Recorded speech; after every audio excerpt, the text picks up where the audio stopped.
Bendecidos mis hermanos, aquí estamos una vez más en Retando Paradigma. Hoy lo prometí de deuda y tenemos la segunda parte de la conversación que eh, tenemos con el profesor Junior Pérez sobre el rapto secreto. Así que el día de hoy estaremos trabajando en eso. Estamos haciendo los últimos arreglos aquí. Antes de continuar, si no te has suscrito al canal, suscríbete al canal. No te cuesta nada y nos ayuda muchísimo. Dale un like a este video y compártelo. Y comenta qué te parece lo que estamos hablando. Así que vamos entonces al diálogo sobre el rapto secreto con el profesor Junior Pérez. Bienvenido, profesor Junior Pérez, nuevamente a nuestro canal. Siempre es un gusto tenerlo aquí. Como ya ustedes saben, hemos estado hablando sobre el rapto secreto y tuvimos una conversación de lo más amena. Hubo unos comentarios que dijeron, no, ustedes dicen que no es un debate, pero en realidad es un debate. Yo no creo que sea un debate porque no es un debate formal, pero sí estamos compartiendo ideas y hay objeciones y vamos a encontrar que vamos a objetar el uno de lo que el otro está diciendo, pero siempre en el marco del respeto y en el marco de la cordialidad. Amén. Así que aquí estamos, profesor. Salude a nuestra audiencia. Bendiciones, Ruby, bendiciones a la audiencia. Nuevamente, pues, nos volvemos a conectar para tocar este interesante tópico. Y prácticamente, por lo menos de mi parte, pude observar tanto comentarios a favor y en contra. ¿Qué podemos decir en general? Podemos decir que a la audiencia le interesa el tópico. La audiencia, independientemente de que esté a favor o en contra, demuestra que tiene un interés, pero nuestro objetivo es que ellos mismos puedan hacer su propia búsqueda a través de la escritura. Por eso es que nosotros enfatizamos, seamos bíblicos, vamos a la escritura. ¿Qué es lo que dice la escritura? Y a través de eso usted puede entonces poner su argumento, y ese argumento, al traerlo sobre la mesa, podemos entonces dialogarlo y podemos tomarlo en consideración. Podemos decir, mira, tenemos una discrepancia en cuanto a esto, pero queremos también señalar, Ruby, que algo que no mencioné personalmente la semana pasada es que lo que nosotros estamos tocando es doctrina general. Esto no es doctrina fundamental. O sea, cuando es doctrina general, estos asuntos de doctrina general se abren para que otros argumentos entren tanto a favor como en contra. Ahora, lo que nosotros tenemos claro, que es que la venida del Señor va a ocurrir, eso es parte de la doctrina fundamental. Eso no se negocia. Eso no es negociable. Nosotros no estamos negociando el asunto del elemento de la Trinidad, no estamos negociando asuntos con relación a lo que nosotros hablamos, el plan de salvación, porque estos asuntos son fundamentales en lo que nosotros postulamos, lo que nosotros creemos. Lo que estamos tocando es el tema del rapto secreto, donde nuestro hermano Ruby dice, yo estoy en contra del rapto secreto, considero que él mismo tiene sus discrepancias y yo voy a presentar cuáles son mis posturas. Este servidor cree en el rapto secreto, cree que va a ocurrir antes del periodo de la gran tribulación y hemos hecho todo lo posible por presentar nuestras posturas para que sean entonces discutidas en este foro. Algunos le llaman debate, otros no. Nosotros le llamamos un diálogo que sí se torna en un término de debate, pero la intención es que ustedes, la audiencia, sean los que escuchen y puedan ver los puntos de vista. Por eso es que estos tipos de temas no se pueden tomar con apasionamientos. Hay que tomarse, como dirían por ahí, en frío, con los pies en la tierra, y también hay que tomar en consideración otra serie de aspectos. Algunos me decían, mira, pero es que tú estás poniéndole al texto lo que el texto no tiene. Hasta Ruby me dijo eso, que yo estoy poniéndole al texto lo que el texto no tiene. Pero también queremos señalar que eso es algo que no queremos hacer. Lo que estamos tratando de es poner un contenido de lo que el contexto cultural está diciendo que en el documento bíblico no está. Por lo tanto, tenemos que recurrir a fuentes externas. Por eso es que hemos hecho estos comentarios y suena como si fuera una idea de este servidor. Y eso usted lo va a escuchar de otra fuente, pero eso no quiere decir que nosotros lo queremos convencer. Lo que queremos decirle es que para presentar el argumento es bueno que se tenga prácticamente unas bases por la cual usted pueda entonces decir, mira, esto se produce basado en este contexto cultural. Entonces ahí usted ataca. El término atacar quiere decir argumenta, ¿no? A lo que se está refutando o a lo que se está señalando. Bueno, la postura mía, yo más que dar soluciones, yo lo que vengo a traer son problemas. Y yo lo que vengo a traer son objeciones a lo que se ha enseñado como, aunque el profesor y yo lo entendemos que es una doctrina secundaria que está en la periferia. O sea, el rapto antes, durante o después es una doctrina que yo creo que no está ni en cuestión de rango, no está ni en una tercera posición de doctrinas importantes. Lo importante es que Cristo viene. Las fundamentales no las negociamos por nada ni por nadie. Así que quiero que esté claro de que cualquier cosa, cualquier conclusión que usted saque después de hacer su estudio, si yo estoy equivocado, si el profesor está equivocado, independientemente quién esté equivocado, quién no esté equivocado, si esté en su propio estudio, usted encuentra que no, que los dos estamos equivocados, esto no afecta a nada. Amén. Esto no afecta nada. Hay cosas en las que nos podemos dar la libertad para equivocarnos. Okay. Yo lo que tengo son objeciones. La semana pasada tocamos la objeción, por lo menos yo toqué la objeción de que es una doctrina relativamente nueva. Por 18 siglos nadie la enseñó. Y la postura mía es que es imposible que nosotros tengamos mejor revelación que la que tenía que estaba escribiendo la Biblia. Yo no puedo entender cómo por 18 siglos no se enseñó. Esa es mi objeción. Y el profesor tuvo su contestación, que si la quiere volver a tocar, la puede tocar. La segunda objeción, dígame. No, que termina tu postura, entonces damos lo que se llama un wrap-up de lo que habíamos mencionado. Ok, entonces la segunda objeción que yo tengo es que en la Biblia no aparece en ningún lugar, en el Nuevo Testamento, que existe una evidencia que diga que hay un rapto secreto antes de la tribulación. O sea, no aparecen. Y mi argumento es que la palabra tribulación aparece 24 veces en el Nuevo Testamento y nunca en el contexto de un rapto secreto. Y mi tercer argumento, el que fue el que nos quedamos, que más o menos tocamos, es que los eventos de la Biblia, que la Biblia describe, tienden a indicar que la tribulación precederá al arrebatamiento de la iglesia en lugar de lo contrario. Y ahí fue donde nos quedamos, que tocamos unos cuantos textos bíblicos de Tesalonicenses y eso.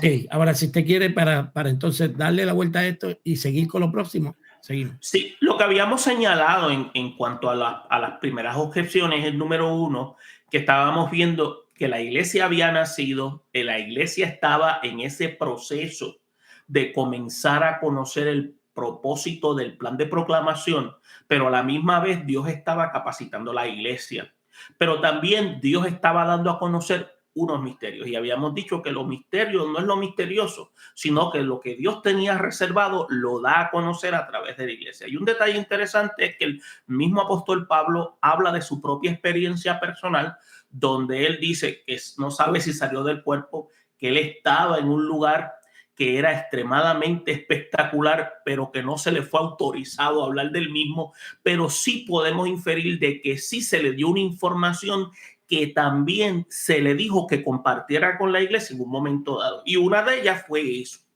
¿Cuándo fue? ¿A qué hora fue? ¿En qué momento fue, Rubí? Yo no sé. Pero sí lo que te puedo decir es que sí se le dio ese visto bueno, y es por eso donde él dice que la iglesia será tomada. Entonces, ¿qué pasa? La iglesia naciente, la iglesia primitiva, tiene la mentalidad de una experiencia, de una llegada de Cristo de manera visible, porque de la manera que lo vieron irse, ellos dijeron, pues esta es la manera que él va a regresar. Y ellos no se estaban equivocando. Lo que sucede es que ellos llegaron a confirmar en su contexto que eso iba a ocurrir en su periodo. Por eso ese gran denuedo de ellos compartir la experiencia del plan de proclamación y salvación. Pero sin darse cuenta, eso era una de las técnicas que tiene el Espíritu Santo en la vida del creyente para alcanzar almas para salvación. Ahora, ¿qué sucede? Habíamos dicho que el arrebatamiento, en la forma en que esta persona lo presenta, este servidor, es que tiene diferentes rostros. El arrebatamiento puede ser a través de la muerte, como Pablo lo experimentó, porque él dijo, nosotros los que hemos quedado seremos arrebatados. ¿Qué es lo que me da a entender? Pablo esperaba ver a Cristo. Una de las cosas que podemos ver es que Pablo no es arrebatado a través de la experiencia de la parucía, sino que él es llevado a través del vehículo de la muerte, donde se convierte en una herramienta de transición. Y así los demás discípulos. Ahora, lo que podemos ver es que hubo una serie de eventos donde los discípulos vieron experiencias donde ellos pudieron decir que eso fueron manifestaciones de la ira divina. Por ejemplo, lo que tú mencionaste de Mateo 24, que yo te decía, Ruby, eso es exclusivo para el pueblo de Israel, no hay iglesia ahí, en la iglesia todavía, la iglesia todavía no ha tenido su manifestación hasta que el Señor no ascienda. Pero tú vas a notar que lo que Jesús le está diciendo tiene, por lo menos, en mi observación, dos connotaciones importantes. Tiene una profecía inmediata y una profecía escatológica, entiéndase, de carácter futurista. La inmediata es que tú vas a notar que en el año 70 el templo es destruido. Tú vas a notar cómo el pueblo es tomado por sorpresa, y por eso es que dice que el que esté en la azotea huya, y empieza a dar estas descripciones, y estas descripciones están basadas en lo siguiente. El ejército de infantería romano era uno que tenía como emblema el águila. El águila es una de las aves que se mueve con mucha rapidez, y el ejército romano se movía con rapidez. Por eso Jesús dijo que no sea en un periodo de invierno o que no sea sábado.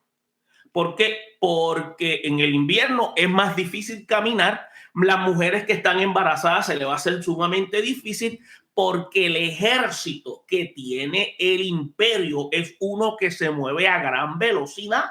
Por lo tanto, no iban a tener, y ellos lo experimentaron bajo la experiencia, y podemos encontrar información sobre esto en los anaqueles históricos escritos de Josefo y todo eso, que hablan sobre estas experiencias que pasa el pueblo, y eso se constituyó ser una especie de tribulación para ellos. Pero eso fue lo que se llama como una especie de repaso a lo que iba a venir escatológicamente, porque todavía hay ciertos elementos de Mateo 24 que no se han cumplido.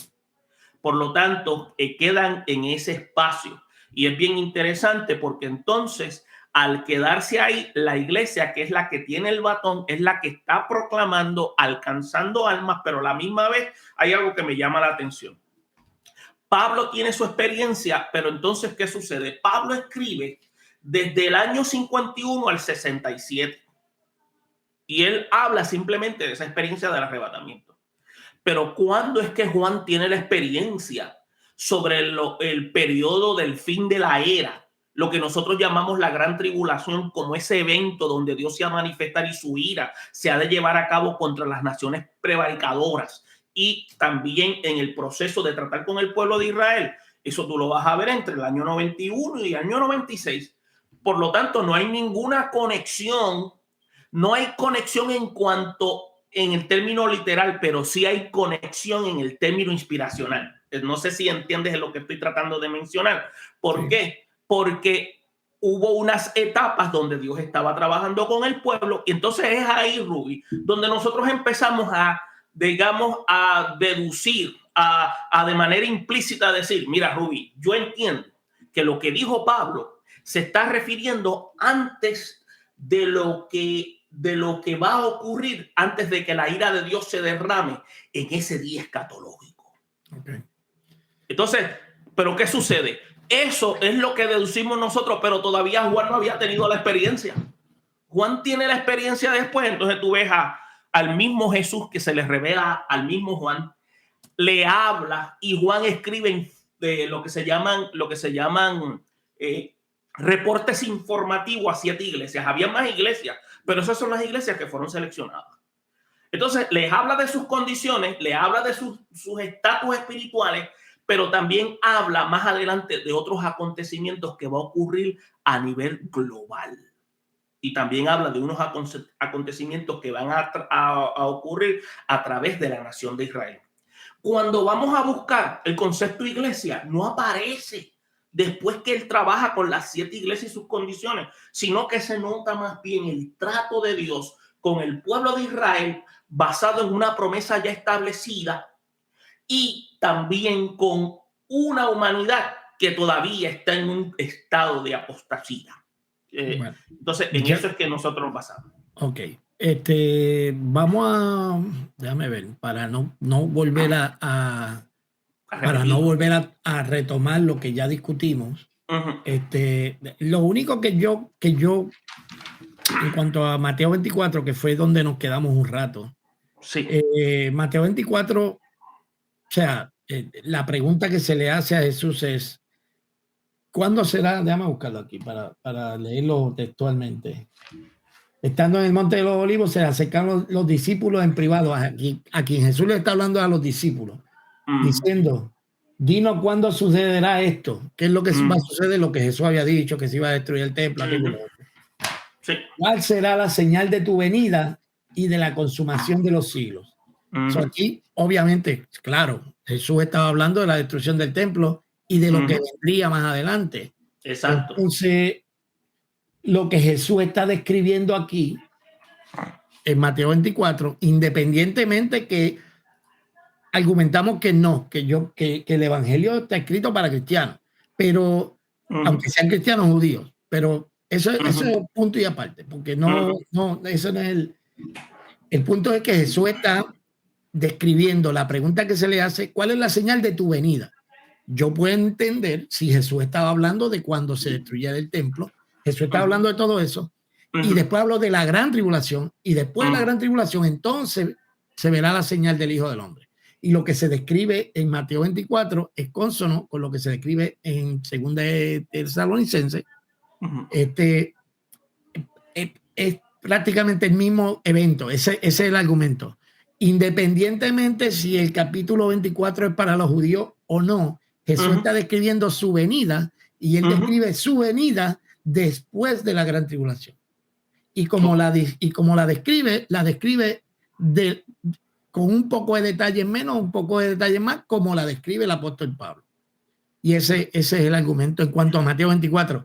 Independientemente si es para los judíos o no.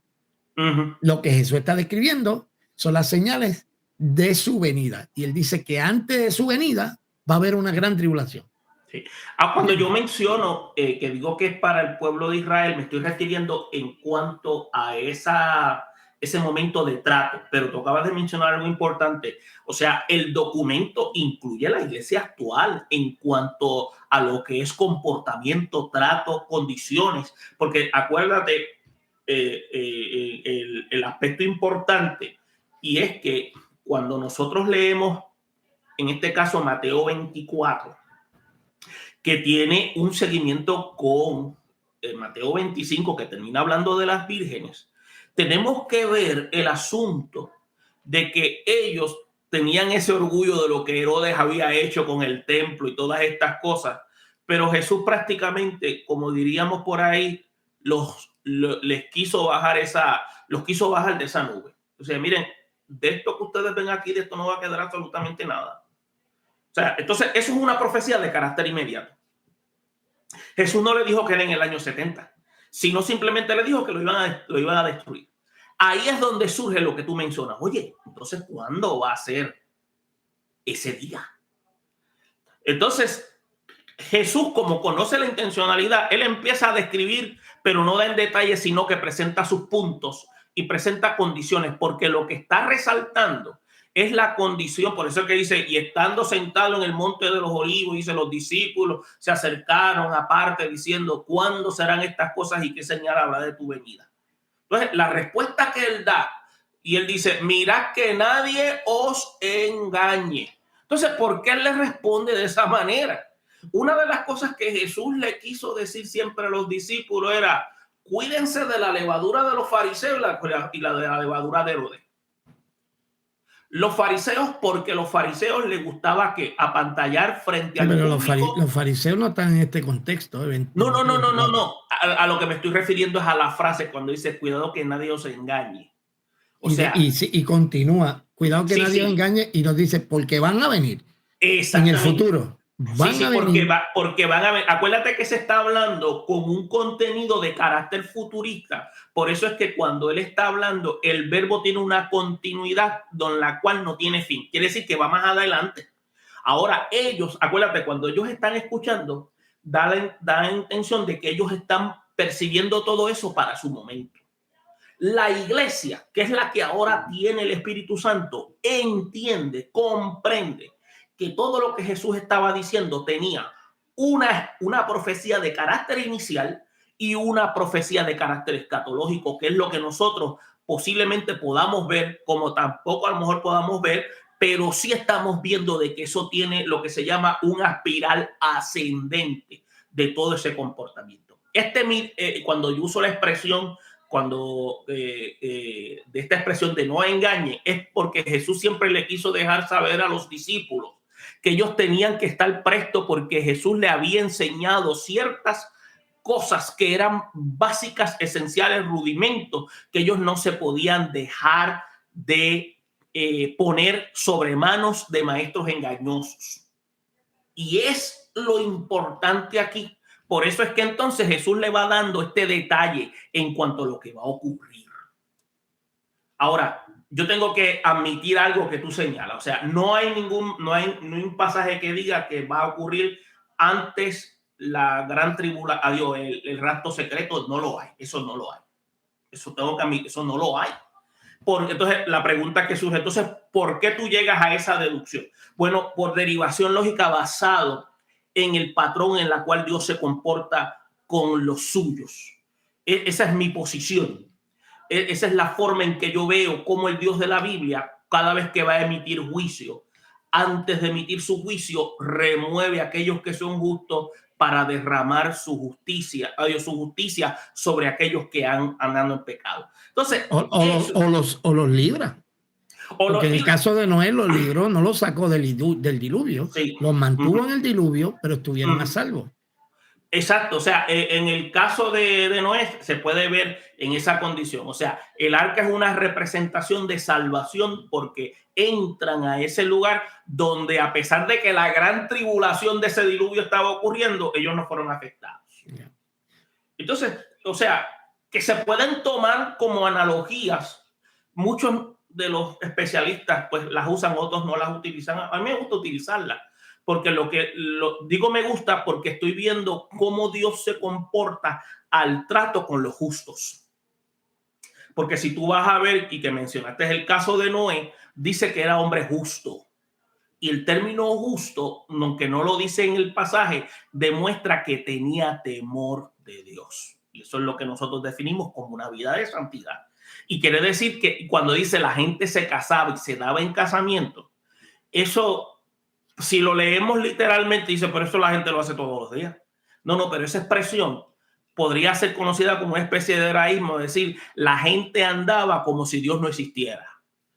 O sea, se casaban, se descasaban, tomaban su futuro en sus manos sin contar con Dios. Es lo que en esencia está queriendo decir el texto, cuando tú vas al contenido del escrito en el hebreo. Por eso es que, acuérdate, es lo que te había mencionado en una ocasión. Acuérdate, se traduce para nuestra comprensión, pero el significado de la palabra tenemos que buscarla en el original escrito para saber qué es lo que se estaba diciendo, porque ahí hay algo que a Dios lo quiso dar manifiesto, porque había un comportamiento que era contrario a lo establecido por él. Por lo tanto, él emite entonces un juicio y escoge a este hombre, Noé, para entonces librar a esas personas de un peligro inminente. Pero ellos no escuchan y sabemos la historia de lo que sucede. Pero entonces para argumentar a favor de mi posición, Entonces, yo no, el problema que usted tiene es que yo lo que necesito es un solo ejemplo. ¿Entiendes? Yo no necesito 3 ejemplos. Por ejemplo, si vamos a alegorar en cuanto a que si cuando iban a destruir a Sodoma y Gomorra, Dios mandó los ángeles y sacó a eso, yo estoy seguro que así va a ser. Cuando llegue el momento del rapto, Dios va a llevar, a agarrar su iglesia, envía el juicio y aquí se acabó lo que se daba. ¿Entonces? O sea, si vamos a alegorar, pues tendríamos que, o sea, lo malo de la alegoría es que va para cualquier lado que usted la quiera llevar. Por eso yo quiero ser más fiel al texto que tengo delante de mí. ¿Entiendes? Si el texto que está delante de mí nunca me dice la gran tribulación viene después del rapto, pues entonces llegar a una conclusión distinta es como, yo digo, pero ¿qué ha pasado?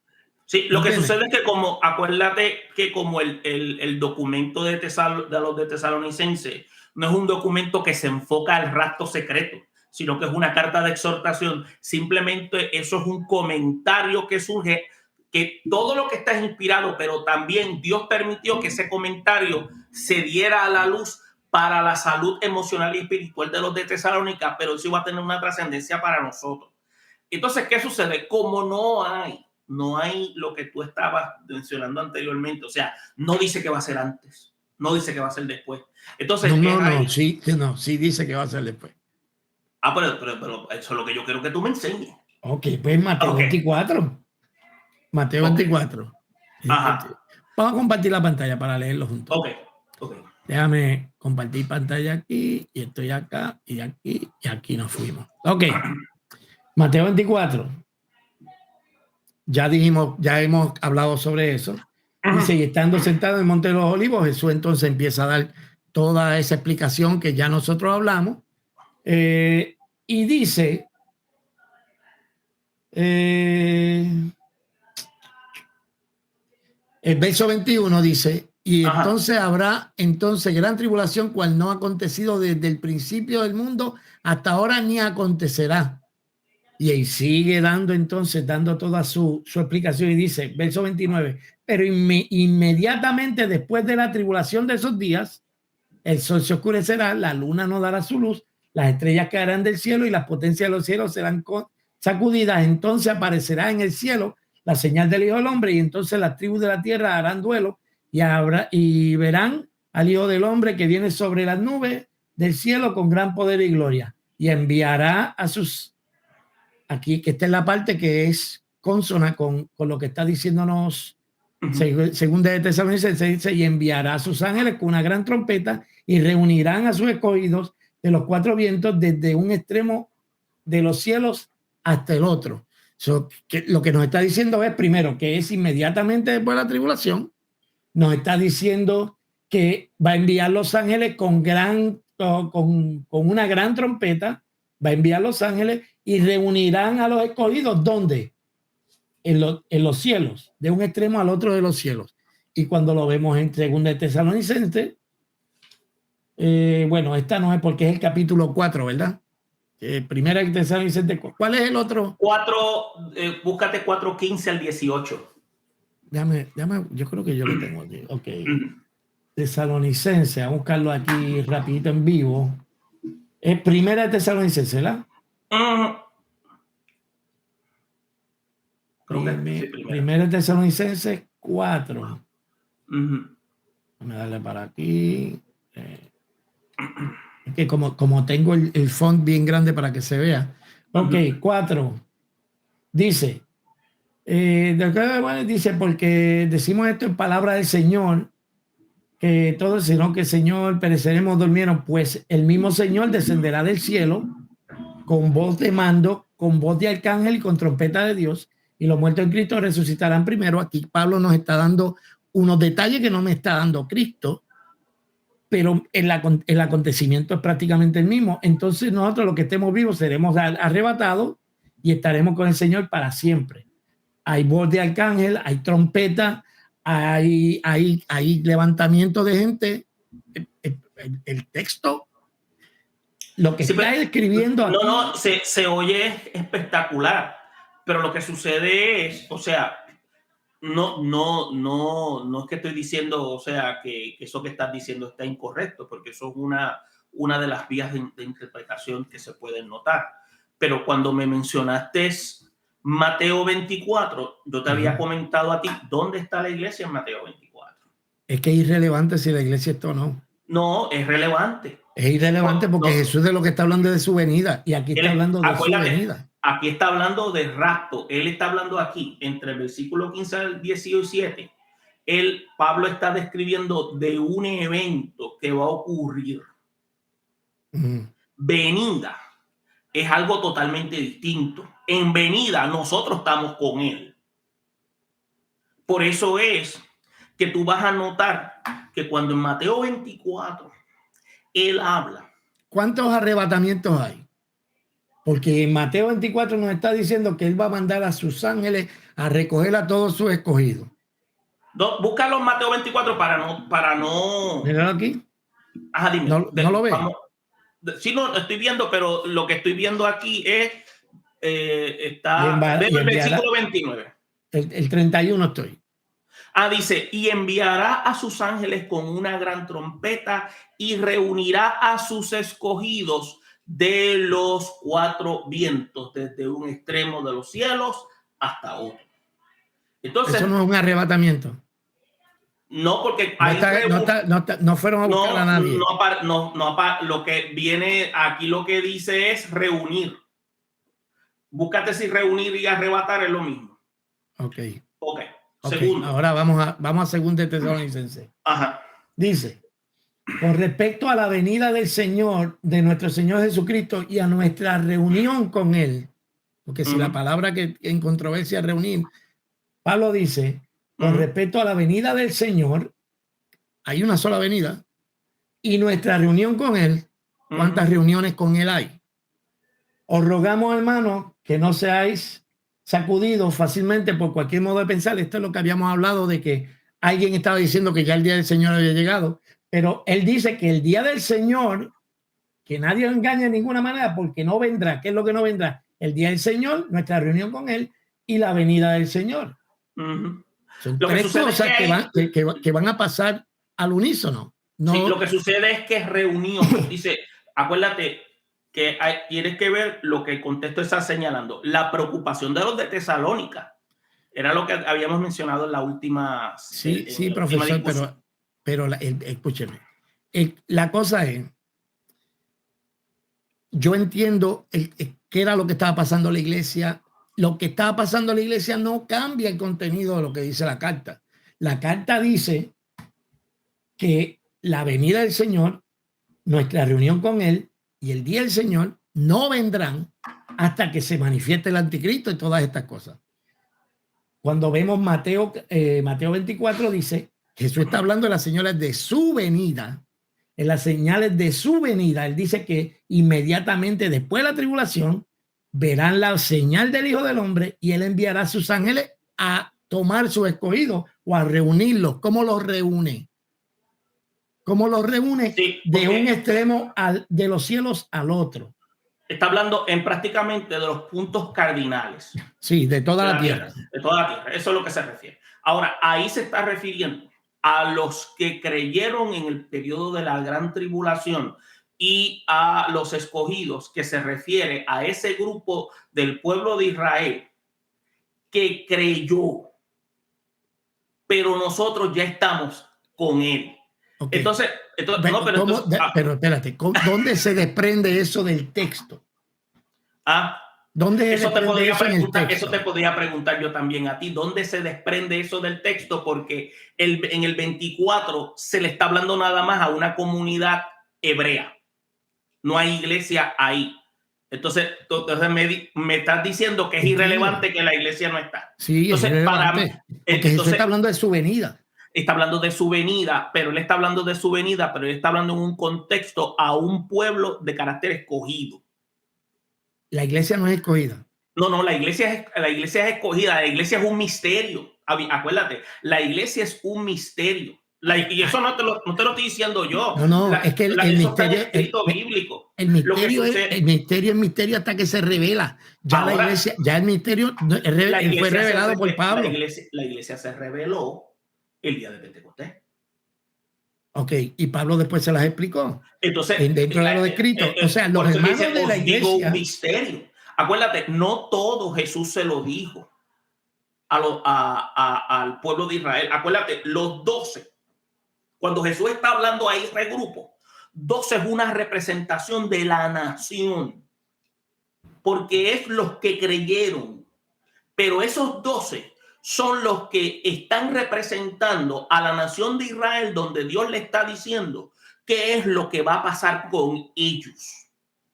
La iglesia. ¿A quién fue dirigida esa carta? El evangelio de Mateo. A los judíos. A los judíos. ¿A los judíos cristianos o a los judíos que no son cristianos? A los judíos, a todos los judíos. Porque, o sea, el libro de Mateo se leía en la sinagoga. No es que no lo puedes ver que si no se lee en la sinagoga, se lee a la comunidad judía y se lee a todo aquel que cree en el evangelio del Emanuel. Por eso es que, ¿cuál es la idea central del contenido de Mateo? Dios con nosotros. Esa es o sea, si yo no conozco la idea central, entonces, ¿cómo es que empieza el documento de Mateo? Con la genealogía, probando entonces que él era mayor que Abraham, mayor que Moisés. Entonces, ahí desglosa Mateo todo ese contenido. Entonces, ese contenido, obviamente, lo absorbe la comunidad hebrea que conoció al Mesías cuando se hizo carne, que ahí es donde dice el Emanuel, Dios con nosotros, pero aquel hebreo que no había creído se le presenta ahí en ese escrito, en ese elemento biográfico, la evidencia de que él era según el elemento de descendencia.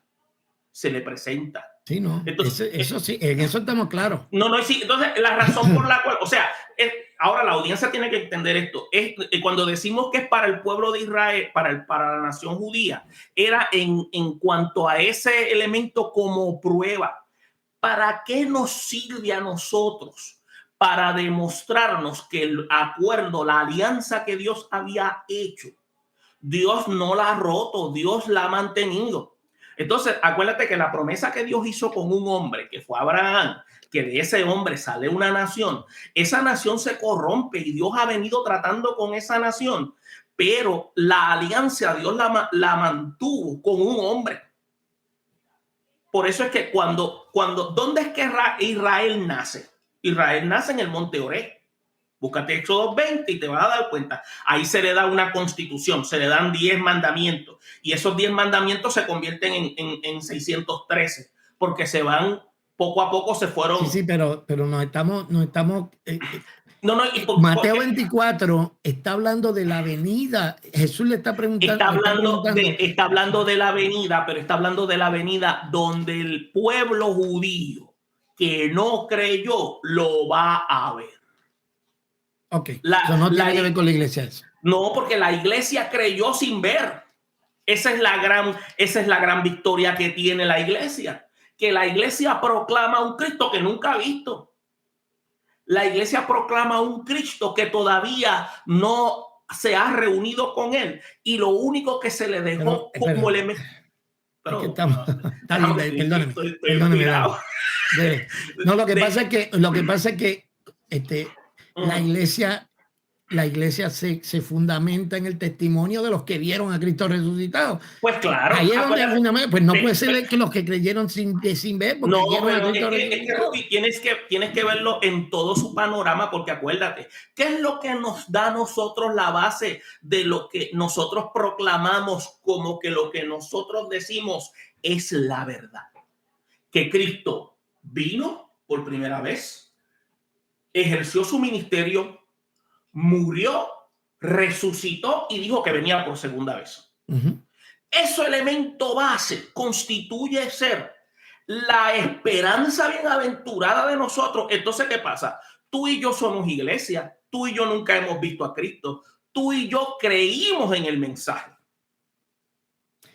Ok, Ahora, nosotros no, creemos, ya no creímos estamos en yendo para otra cosa, porque, no. porque la fe necesita una razón. La razón por la que yo creo en el Evangelio, porque cualquiera me puede decir que aquel resucitó, no. Hay No. evidencia, hay evidencia que prueba que Cristo vivió, La hay evidencia que evidencia, prueba que tuvo un grupo de seguidores, hay evidencia que prueba que lo vieron resucitado. ¿Entiendes? sí, no, O sea, más la de 500 evidencia personas, es la que fundamenta mi fe. y la evidencia, y también se cumple lo de Ezequiel 37, cuando resucitan los muertos el día que él muere, que hubo gente que resucitó. Por eso es que ahí tú oyes el escrito del soldado romano que dice verdaderamente este era el Hijo de Dios. O sea, ¿por qué tenemos que llegar a estos argumentos? Porque no se puede establecer conceptos sin tocar estos detalles que son medulares. Y al ser medulares, pero no son, o sea, no son determinantes en lo que tratamos de llegar, en que si Jesús, cuando estamos hablando en Mateo 24, está hablando de su venida y la describe como la describe Pablo cuando está hablando del arrebatamiento. Pablo está hablando con la iglesia. Todo aquel que está escuchando es tanto un hebreo como un gentil. No te estoy diciendo judío, porque sí. nosotros tendemos a decir judío y como dicen nuestros hermanos del campo, eso está mal dicho. O sea, judío es religión, sí. Hebreo es raza, israelita es nacionalidad. Esos que eran judíos dejaron de ser judíos para ser ¿qué? Mesiánicos, para seguir al Mesías. Por eso es que el trato que tiene Pablo y el llamado que recibe es para hablarle a la iglesia. Y le habla a la iglesia. Entonces, en la carta que se escribe, es una carta de exhortación con esperanza para romper con elementos filosóficos sobre, diciéndole, ustedes tienen que entender algo. Los filósofos griegos dicen que después de la muerte todo se acaba. Eso es falso. No. Todo aquel que muere en Cristo, la muerte es una transición. Estoy parafraseando. Es una transición. Quiere decir que ustedes entonces van a pasar en eternidad. Yo les he enseñado a ustedes por experiencia del mismo Cristo de que Él dijo que iba a venir, pero me reveló de que Él nos viene a tomar. Eso no lo dice el texto. Ese es el problema. Pero está hablando de la venida de Cristo. No está hablando de. Pero es que te estoy hablando de Tesalónica, Rubí. Por eso. Pero dice, la venida de nuestro Señor. Yo te estoy tratando de complacer porque a ti no te gusta la palabra arrebatar y estoy diciendo tomar. Entonces, ¿por qué dice tomar? Porque quiere decir que va a sacarlo. O sea, entonces, acuérdate. Okay, sí, acuérdate que te lo estoy... Porque nos estamos quedando de lo de la otra vez, pero le voy a dar un breakcito. Déjeme, cuadramos esto, le doy el break para que usted tenga la última palabra en cuanto a Mateo 24 y nos movemos. No, pero si quieres lo podemos seguir discutiendo. O sea, no es cuestión de leer el pasaje y presentarlo. No, porque porque acuérdate, tú y yo tenemos que ver. Tú ves unos detalles, yo veo otros detalles, pero yo no estoy tratando de plantear mi punto para ganar este argumento. No. Yo lo que estoy queriendo plantear es que a mi mente viene lo siguiente, Rubí. ¿A quién le escribió Mateo? ¿Por qué están los 12? ¿Dónde está la iglesia ahí? ¿Cuál es el argumento? Entonces, ¿cómo lo señala? Todas esas preguntas hermenéuticas que se hacen son preguntas válidas y tengo que eliminar todas las que son posibles que entonces quieren encarar si verdaderamente está la iglesia o no está la iglesia. Mi conclusión basada en análisis, la iglesia no está porque todavía la iglesia no ha ejercido función, porque la iglesia se está preparando porque los que están allí son los que van a ser los que van a dirigir la iglesia, pero también representan a la nación de Israel que ante el ojo de Dios es puesta en un espacio de paréntesis por el trato, porque ellos lo rechazaron. ¿Por qué da tanta insistencia de que el pueblo de Israel hasta estas alturas está esperando al Mesías? Porque ellos lo están esperando. Ellos lo están esperando. La iglesia no está esperando al Mesías. La iglesia está esperando ser tomada. Independientemente que sea antes o sea después. Estamos esperando ser tomados. Bueno, sí. ¿Te das cuenta? Tú y yo estamos esperando ser tomados porque tú y yo creímos. Y ellos que viendo no creyeron. Y si tú te vas a la escritura y te vas a los evangelios, tú te das cuenta que los que creyeron fueron más gentiles que los mismos hebreos. El centurión, la mujer sirofenicia. Tú te das cuenta que fueron personas que no eran los dignos de recibir y fueron los que creyeron. Entonces, esas expresiones que se supone que se le fueran dadas a la nación de Israel, como que se le dijera grande es tu fe, eso nunca se le dijo al pueblo de Israel. Eso se lo dijo un gentil. Entonces tú estás viendo que se pone en un paréntesis y utilizo paréntesis porque ya mismo me vas a decir, es que eso no lo dice la Biblia. No, porque porque acuérdate, no, lo dice. No, porque eso es otra cosa. Estudiar un documento bíblico no es basado en decir si esto lo dice, esto no lo dice. Yo te estoy hablando basado en una serie de aspectos. Yo tengo que conocer el contexto cultural judío. En adición al documento bíblico, yo tengo que ir a información bíblica para conocer cómo la gente de aquel tiempo pensaba. Y hay gente que se especializa en eso y hay que sacar tiempo para hacer eso. Hay gente que eso no le gusta y yo lo respeto. Pero si yo me voy simplemente al documento, pero el documento no dice lo que yo estoy esperando que diga o una expresión que yo te estoy declarando, pues obviamente me voy a quedar trancado ahí. Entonces digo, no, pues eso no es así porque el documento no lo dice. Acuérdate, los exegetas de estos que tienen los pies en la tierra, no estamos hablando de estos que simplemente quieren darse el bote de... Tú te vas a dar cuenta que te van a hacer preguntas donde te van a decir, ¿de dónde tú sacaste esa información? ¿Cómo tú sabes que el pueblo pensaba así? Es como, por ejemplo, una vez me preguntaron a mí qué idioma hablaba Jesús. Jesús hablaba arameo galilaico. Pero muchos cristianos no lo sabemos. Ahora, ¿cómo yo lo sé? No, porque yo estaba durmiendo un día, el ángel Gabriel vino aquí a casa, tocó la puerta y me dijo, no, mira, Jesús habla arameo galilaico. No, eso no es ningún misterio, eso hay que buscarlo. Entonces, ¿qué pasaba? ¿Cuáles eran los tres idiomas que se hablaban en el tiempo de Jesús? El griego, el latín y el arameo. El arameo era el del área común, el griego era para hablar la civilización y el latín era el que hablaba del Imperio Romano. Si esas cosas yo no las conozco, obviamente voy a perderme mucha información. Por eso es que yo estoy viendo a un Cristo, en este caso al Mesías, tratando con un pueblo que lo seleccionó para que fuese proclamador. Y tú estás viendo que el pueblo lo rechazó. Por eso es que él dice, tantas veces quise reunirlos, como la gallina junta a sus polluelos. Entonces, eso es una declaración del rechazo de esa nación. Pero con todo y eso, Jesús cumple su promesa y toma una porción, 12, los capacita, los nutre y lleva entonces y hace que la iglesia nazca. Okay. Pero que entonces le deja saber a través de la mano discipular, esto es lo que le va a pasar al pueblo de Israel. Okay. Pero y ahí esa es su opinión. No, y no es que sea mi opinión, es que tú estás viendo una trayectoria de comportamiento del pueblo y tú estás viendo lo que ya Dios está anticipando. Y cuando tú vas a ver, ¿qué es lo que tú encuentras cuando hablas de la gran tribulación? El trato de Dios directo con las naciones pecadoras y el trato de Dios con el pueblo de Israel. Y mientras tanto, el evangelio se sigue predicando y nosotros somos los que vamos a estar predicando. Por eso es que ahí se habla de ¿Cómo que no?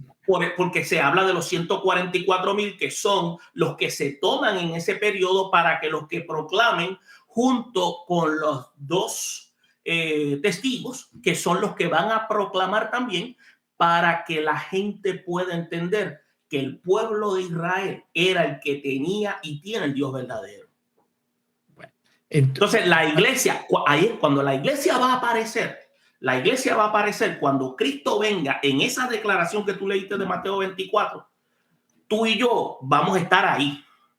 Yo no voy a estar abajo tirando selfie para que él me venga a buscar, ni tú tampoco. Venimos porque él viene a establecer un reino y viene a eliminar. Y vamos a decirlo de la manera. Él viene prácticamente a aniquilar el pecado, la maldad total. Anticristo, la bestia y todo lo que y estamos hablando sin ningún elemento de misticismo. Eliminarlo y decirle a la humanidad, esta es la forma como se gobierna. Porque si tú analizas, Rubí, ¿cuál era el deseo más grande del pueblo de Israel cuando llegara el Mesías? en términos políticos. Que los libertaran. Que los libertara, que a través de él viniera lo que se llamaba la paz mundial, porque entonces la gente, los enemigos iban a dejar las almas y convertir las almas en asadones para comenzar a sembrar y todos pudieran producir. Iba a ser un país de economía donde todos iban a ser fructíferos y que el Dios de Israel iba a ser el Dios de todos los pueblos. Esa era la mentalidad del pueblo de Israel de aquel tiempo. Pero Jesús le quiso decir, no, pero eso no va a ocurrir ahora. Pero por eso es que ellos, acuérdate que ellos estaban esperando a un Mesías montado en un caballo blanco. Ellos no estaban esperando a un Mesías que llegara en un pesebre, en un pesebre que apestaba a vaca. Y eso fue lo que pasó. ¿Y quiénes fueron los que pudieron percibir? Los pastores, que era la posición más baja que había en aquel tiempo. Porque los que tenían el conocimiento, los doctores, no pudieron discernir que Jesús que el verbo hecho carne había llegado. Los pastores, los pobres, los que no tenían letras. Bueno, el asunto, usted y yo estamos de acuerdo en, yo diría, 90% de todo lo que se ha dicho. Lo que yo no entiendo, o sea, porque Marcos me dice lo mismo que me dice Mateo. Entonces, si Mateo fue escrito para los judíos y era para decirle a los judíos. Mateo para los judíos. ¿Y Marcos para quién fue? Marcos para los gentiles. Ok. Y entonces a los gentiles le dijo exactamente lo mismo que le dijo a Mateo, que dice Mateo. ¿Por qué entonces el Espíritu Santo? Porque el Espíritu Santo no inspiró a Juan a escribir sobre esto. No, porque el Espíritu Santo tenía un plan distinto con el Evangelio de Juan. Ajá. Pero en el libro de Marcos nos dice exactamente lo que dice el libro de Mateo. Lo que dice Mateo. Pero porque si no nos vamos a quedar aquí. Pues entonces, las personas ya han podido escuchar cuáles son las dos posiciones en cuanto a Mateo 24. Y nos podemos entonces mover un poquito más adelante. Déjame ver cuáles eran las otras. Ahora, invitamos a la audiencia a que lea completamente capítulo 24 de Mateo. Léalo cuidadosamente y hágase preguntas. ¿Qué? ¿Quién? ¿Cómo? ¿Cuándo? ¿Dónde? ¿Por qué? ¿Y para qué? O sea, ¿qué se argumenta? ¿Quiénes son los personajes? Escuche bien. ¿Cómo se presenta el argumento? ¿Cuándo se presenta el argumento? ¿Dónde se presenta el argumento? ¿Por qué se presenta? Entonces, ¿y para qué? Viene siendo el elemento de aplicación. Estos aspectos son fundamentales. Ahora, en eso, usted como audiencia, ya yo presenté mi postura, el hermano Rubí presentó la de él. Los otros queremos saber qué es lo que usted encuentra. No es como escribió un hermano con el debido respeto. Dice, ustedes lo que tienen es un reguerete. No es un reguerete, con el debido respeto. Sí, y supongo que es uno que está pidiéndome foro de hace tiempo. Usted no sabe desde cuándo. No, que invítame a mí. No te voy a invitar. No, y la intención no, y yo respeto mucho al hermano y todo. No, pero, pues no, a mí se me ponen potrones así, yo le digo no. Y lo que queremos es invitarlo a que usted ¿cómo se dice? Se sumerge en el pasaje. Si usted se sumerge en el pasaje, usted mismo va a empezar a descubrir cómo es que Dios está hablando ahí. Ahora, acuérdese, volvemos y recalcamos, el hermano Rubillo estamos tocando un elemento de doctrina general que se presta para lo que se llama interpretaciones que pueden tener contenido polisémico. Que quiere decir, Rubí ve esta posición, el hermano Junior Pérez ve esta posición. Y Dios dice, los dos están equivocados. Pues ahora ya estamos nosotros. No, pero la intención de todo esto es despertar el interés a que usted escudriñe. No se deje llevar por lo que todo el mundo dice. La intención, por escudriñar la escritura, hay que hacerlo con calma, hay que estirar el pasaje, apretarlo, hay que desmenuzarlo. O sea, si usted lee el pasaje como gato detrás de pescado, no va a encontrar nada. Si voy con una mente preconcebida, no voy a encontrar nada. Tengo que ir con una mente desnuda, como siempre señalamos, para que el mensaje, para que la palabra sea que nos hable y diga, ay, mira, yo no había visto este punto de vista. Y si tiene información extrabíblica, histórica, contextual, usted va a tener una herramienta poderosa para poder argumentar y decir, mira, el pasaje es lo que habla sobre este punto. Yeah. Sí, bueno, más o menos ahí lo dejamos. Estamos la tercera argumento, o no argumento, sino objeción, era que al contrario a que sea antes de la tribulación, antes de la tribulación, lo que tiende a demostrar es que es después. Y ya hablamos de los versos, que es 2 de Tesalonicenses 2, Mateo 24 y Mateo y 1 de Tesalonicenses capítulo 5. Pero eso ya de eso hemos hablado. El próximo argumento, el argumento de los elegidos, es otro argumento, otra cosa, porque los elegidos parecen ser el pueblo de Israel. Sin embargo, en el Nuevo Testamento siempre se habla de elegidos a la iglesia. En el Nuevo Testamento, para dar algunas citas, Romanos lo dice, Colosenses 3:12, 2 de Tesalonicenses, que lo tocamos. Esto ya lo habíamos tocado. Es de extrañar que no se hable de elegidos en el Nuevo Testamento hacia el pueblo de Israel, sino hacia la iglesia. La iglesia fue elegida. Somos real sacerdocio, que fuimos escogidos para llevar la bondad, anunciar las bondades, que somos. Es más, de hecho, en Romanos dice, lo que no alcanzó Israel, lo alcanzaron los escogidos. Así que esto yo creo que de su explicación, que yo creo que ya la había dado, pero de la explicación, entonces entramos a lo otro. Sí, hay diferentes tipos de posiciones, pero por ejemplo, voy a dar una de varias que hay. Por ejemplo, mira, en pocas palabras, escogidos. Es el término que utilizaste, ¿verdad, Ruby? Escogidos. Escogidos. Ok. Son aquellos quienes han sido predestinados para salvación. Ahora, no quiero decir, porque no soy calvinista. Predestinado quiere decir en Cristo, Ruby, en Cristo. ¿Por qué en Cristo? Porque recibieron a Cristo como Salvador y entran en la familia de Dios. Entonces, ¿qué pasa? Ellos entonces se les llama a ellos parte de la familia de Dios y componen la iglesia.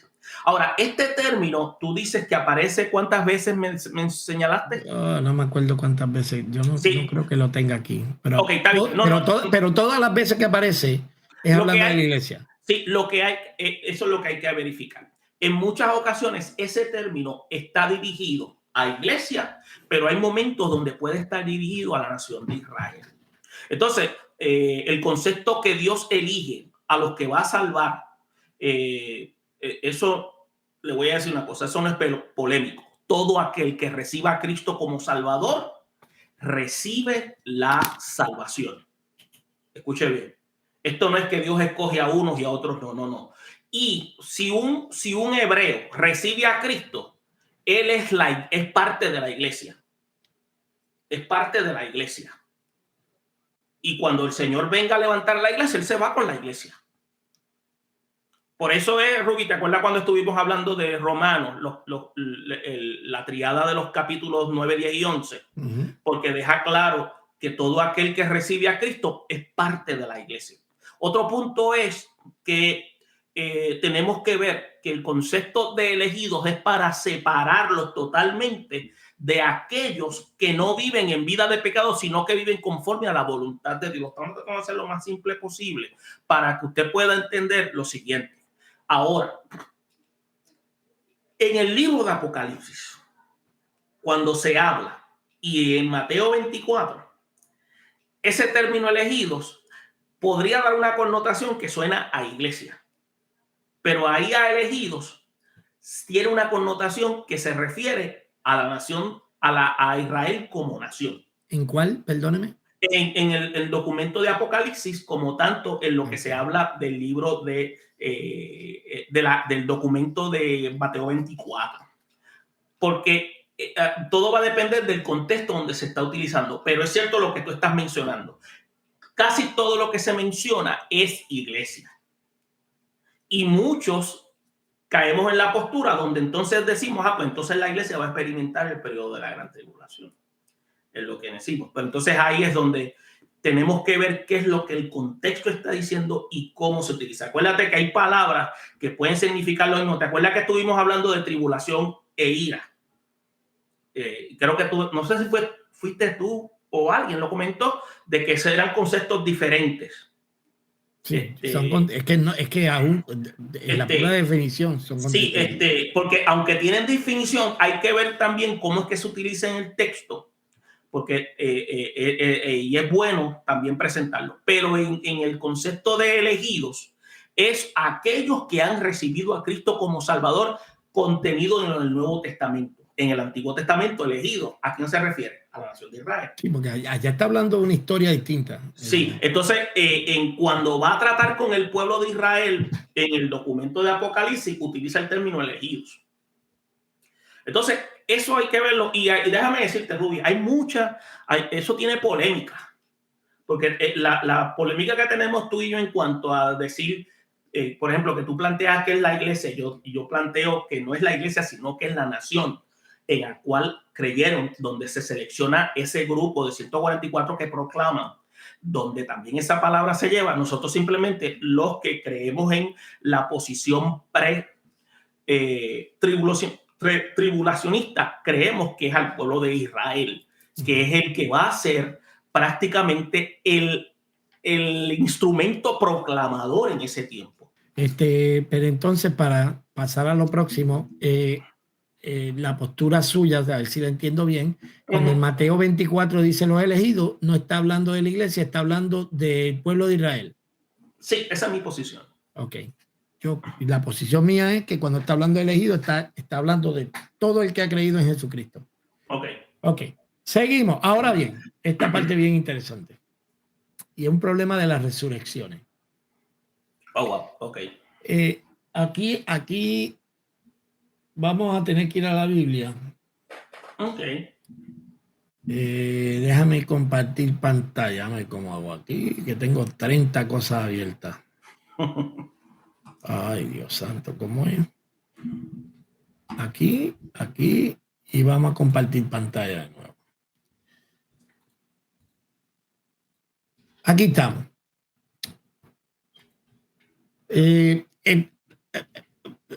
Tengo casada una conversación con un pastor que nos comunicamos, se comunicó conmigo, sobre el amilenialismo. Me parece bien interesante esa postura. Habría que estudiarla, pero yo admito que a mí el milenio no me tiene sentido, pero eso tendría que eso lo discutimos en otro. Vamos a seguir con esto como tomando la versión que siempre se ha dicho. Ok. Dice, ahora vamos al verso 4. También vi tronos y se sentaron sobre ellos y se les concedió autoridad para juzgar. Espérate, ¿qué pasó? Ok, sí. Y vi las almas de los que habían sido decapitados por causa del testimonio de Jesús y de la palabra de Dios. Y a los que no habían adorado a la bestia ni a su imagen, ni que habían recibido la marca en su frente y en su mano. Y mira qué dice. Y volvieron a la vida y reinaron con él por 1000 años. Los demás muertos no volvieron a la vida hasta que cumplieron 1000 años. Tengo que hacer esto para tener una referencia futura. Esta es la primera resurrección. ¿Cuál es la primera resurrección? Los que pasaron por la gran tribulación. Bienaventurado y santo el que tiene parte en la primera resurrección. La muerte segunda no tiene poder sobre ellos, sino que serán llamados reyes y sacerdotes. Ahora bien, aquí está el argumento. Si esta gente son los que salieron de la gran tribulación y dice que esta es la primera resurrección, ¿cuándo resucitaron los que se fueron en el rapto? ¿Cómo es esa? ¿Cuál es esa resurrección? Primera. La primera, la del rapto. Sí, porque el término primera... ¿Cuántas resurrecciones hay? Es una. Una sola resurrección. Sí, lo que pasa es que nosotros las pluralizamos, pero acuérdate, la resurrección no es un evento, la resurrección es una persona. Ahora, no. Perdone que le disculpe. la resurrección es un evento en el que la gente va a recibir un cuerpo glorificado. ¿Qué dijo Jesús? Yo soy la resurrección. Sí, pero no, eso no quiere decir que la resurrección es una persona. Jesús dijo, el que cree en mí, yo soy la resurrección, el que cree en mí, aunque esté muerto, vivirá. Pero no es que sea una persona. Él es la resurrección, no es que es un evento, Él es la resurrección. Entonces, no, es que no. Pero Rudy, pero es que no podemos seguir si no tomamos los conceptos y los aclaramos. Ok, la resurrección de Cristo es Cristo. La resurrección es Cristo. No, es un evento en el que Cristo volvió a la vida. Porque Cristo no se resucitó él solo. Fue el Padre que lo resucitó. ¿No? A mí nadie me quita la vida. Yo la pongo y la vuelvo a tomar. O sea, el Padre no lo resucitó. ¿Cómo tú vas a...? O sea, no se puede decir eso. Porque tú... Eso lo dijo Pablo. Pero es que, acuérdate, es que... Pablo lo dijo. Pero, ok, es que el pobre hombre, vamos a decirlo así, el pobre hombre. Acuérdate, cuando nosotros hablamos de Dios, estamos hablando de un ser con tres personalidades, donde no, tres personalidades no, tres personas. ¿Tres personalidades? ¿Personas? Tres personas.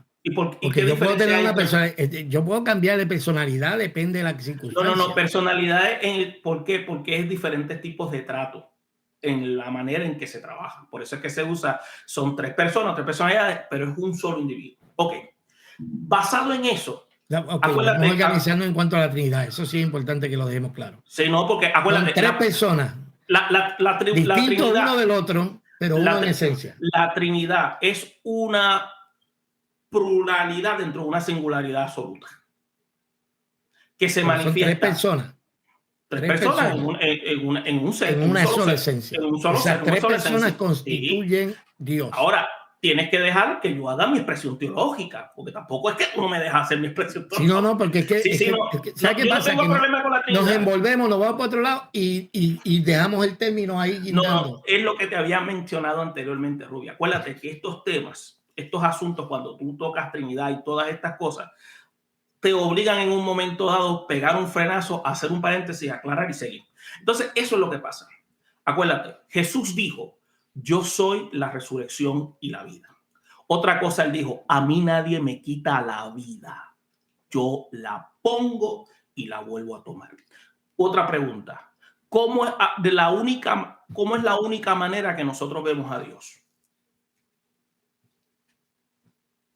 ¿De qué manera es que tú y yo podemos ver a Dios? Es que no entiendo lo que usted tiene en la mente. Okay. Porque tampoco estoy pretendiendo, porque no te estoy haciendo una pregunta capciosa. Lo que te estoy queriendo decir, la única manera en que tú y yo podemos ver a Dios es en la persona de Cristo, porque es el único que tiene 100% divinidad y 100% humano. Uh-huh. Tú no lo puedes ver a través del Espíritu Santo. Por eso es que cuando nosotros estemos en la eternidad, ¿a quién es el que vamos a ver? Sí, claro. ¿Entiendes? Entonces, ¿qué sucede? Si yo tengo eso claro, cuando él me dice primera resurrección, está queriendo decir, yo les voy a demostrar a ustedes que cuando vengan a la vida, ustedes van a ser transfigurados. Por eso es que cuando Jesús, ¿por qué se llama que él es la primera resurrección? Él es la primera resurrección porque cuando Jesús resucita, él no resucitó y después se murió. Él resucitó transfigurado, un cuerpo totalmente perfecto, santificado. Uh-huh. Eso es lo que pasa. Eso es lo que pasa con un individuo cuando muere y resucita en Cristo. Ocurre una transfiguración donde entra en un estado de perfección. Segunda resurrección es para los pecadores. Primera resurrección es para los que creyeron en Cristo. Una sola. Es una sola. Porque una sola vez. Es una sola porque el que la realiza es el que la otorga, que es el mismo Dios en la persona de Cristo. Por eso es que él sabe quiénes son los que lo recibieron y al recibirlo. Tú sabes que tú leíste los decapitados. Eso es una demostración de que ellos no aceptaron el sistema que había en ese momento dado por el anticristo o el sistema del anticristo. ¿Y qué sucede? Esas personas, como recompensa, recibieron resurrección eterna. O sea, recibieron lo que se llama resurrección, que es volver a nacer con cuerpo glorificado. Eso okay. es lo que... Vamos entonces, vamos a cuadrar esto aquí. Usted me está diciendo que 7 años antes hay una resurrección, pero que esa es la primera y que esta otra resurrección también es primera. Sí, porque es un término que se utiliza para decir los que mueren en Cristo. Ok, muy bien, perfecto. Pero eso no tiene sustento en el texto. Aquí nos está hablando de 2 resurrecciones. Quiere decir que no es una persona. Todos van a resucitar. Cristo no puede ser que Cristo sea una persona. Cristo es la resurrección y la vida en virtud de lo que le ofrece, pero no que Él sea la resurrección, porque entonces tendría que ser el pan. Entonces tendría no, eso no es transubstanciación. O sea, escucha, cuando Él dice yo soy la resurrección y la vida, te está diciendo yo tengo aceidad. No sé si has escuchado esa expresión. Yo tengo existencia propia y tengo la capacidad de dar existencia al que no la tiene. Eso es lo que está queriendo decir. Si tú y yo nos morimos, el mundo sigue funcionando. Pero si Dios dejara de ser, el mundo, todo se acaba. Por eso es que Él es. No es que es un evento. Por eso es que la resurrección que Él está brindando es el resultado de su naturaleza, porque Él tiene esencia propia y Él da esa vida. Y esa vida... Pero los demás que resucitan. Ajá, dime. Los que demás resucitan para muerte. Ah, no, esos no van a ser, esos resucitan para muerte de condenación. Pero ¿cómo resucitan si es Cristo la resurrección? Eso es lo que le quiero decir, que hay un evento, hay algo que pasa. No, porque las personas vienen a la vida y reciben un cuerpo. Esa es la resurrección. Sí, lo que sucede es que de la misma manera que Él tiene autoridad sobre la vida y sobre control, también tiene control sobre la muerte. Y Él ya declaró que los que va a resucitar primero son los que creyeron en Él. Cuando resuciten, todos los demás se quedan ahí. ¿Cómo va a ser? Eso se presta a especulación, Rudy. Podemos especular, no hay problema. Pero creo que no sacamos nada con mucha especulación. Pero sí, quiere decir que en el momento en que llegue para ellos, ellos van a venir, pero no van a venir a un estado de glorificación. Van a venir, por eso es que algunos teólogos, y yo me aprovecho del argumento de ellos, es que su segunda muerte es prácticamente ese estado de tormento donde ellos van a estar viviendo, donde no pueden aferrarse ni siquiera a un cuerpo y mucho menos a la presencia de un ser divino. Y eso va a ser una angustia que tú y yo no la podemos describir porque nuestra mente es muy finita para poderla describir. Entonces, ¿quién es el que tiene potestad sobre eso? El Dios Todopoderoso. El Dios Todopoderoso tiene potestad. ¿Cómo él lo...? Sí, pero es que cuando una persona dice la resurrección no es un evento, eso no es correcto. ¿Por qué no es correcto? Porque la resurrección es un evento. Va a haber la resurrección. Jesús le dijo, cuando Jesús dice, yo soy la resurrección, Jesús lo está diciendo pues, en virtud de lo que Él es, pero eso no quiere decir que no existe un evento, algo que va a pasar en el que los cuerpos van a resucitar.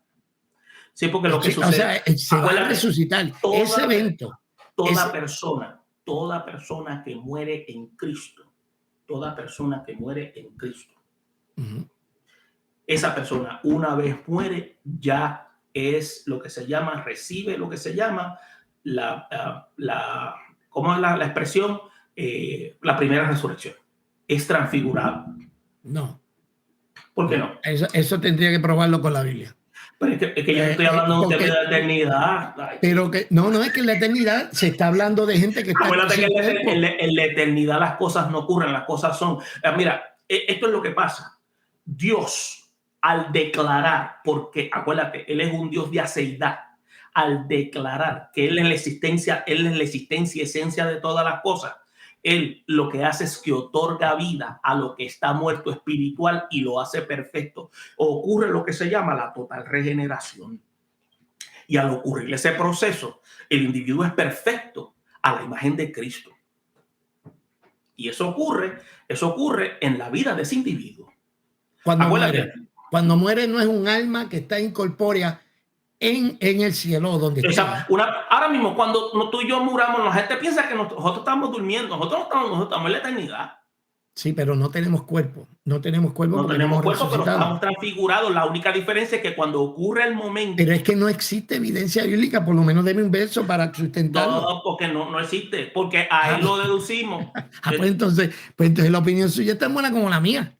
No, claro que sí.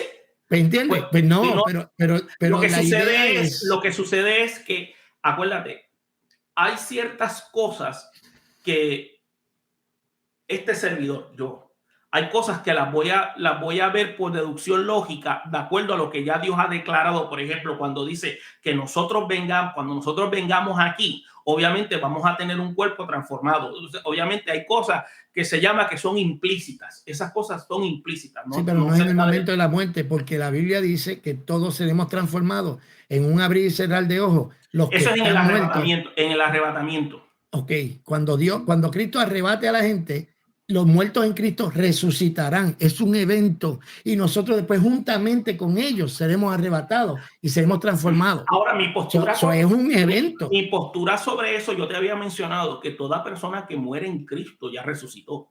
Está en la eternidad. No, perdóneme, profesor, eso es una herejía. Es una herejía. No, una herejía no, porque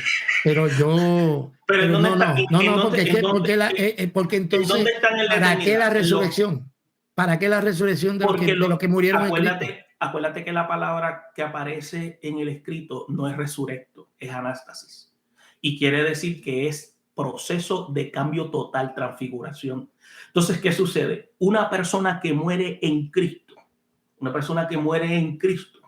esa persona prácticamente es transformada. La única diferencia es que se nos adelantó.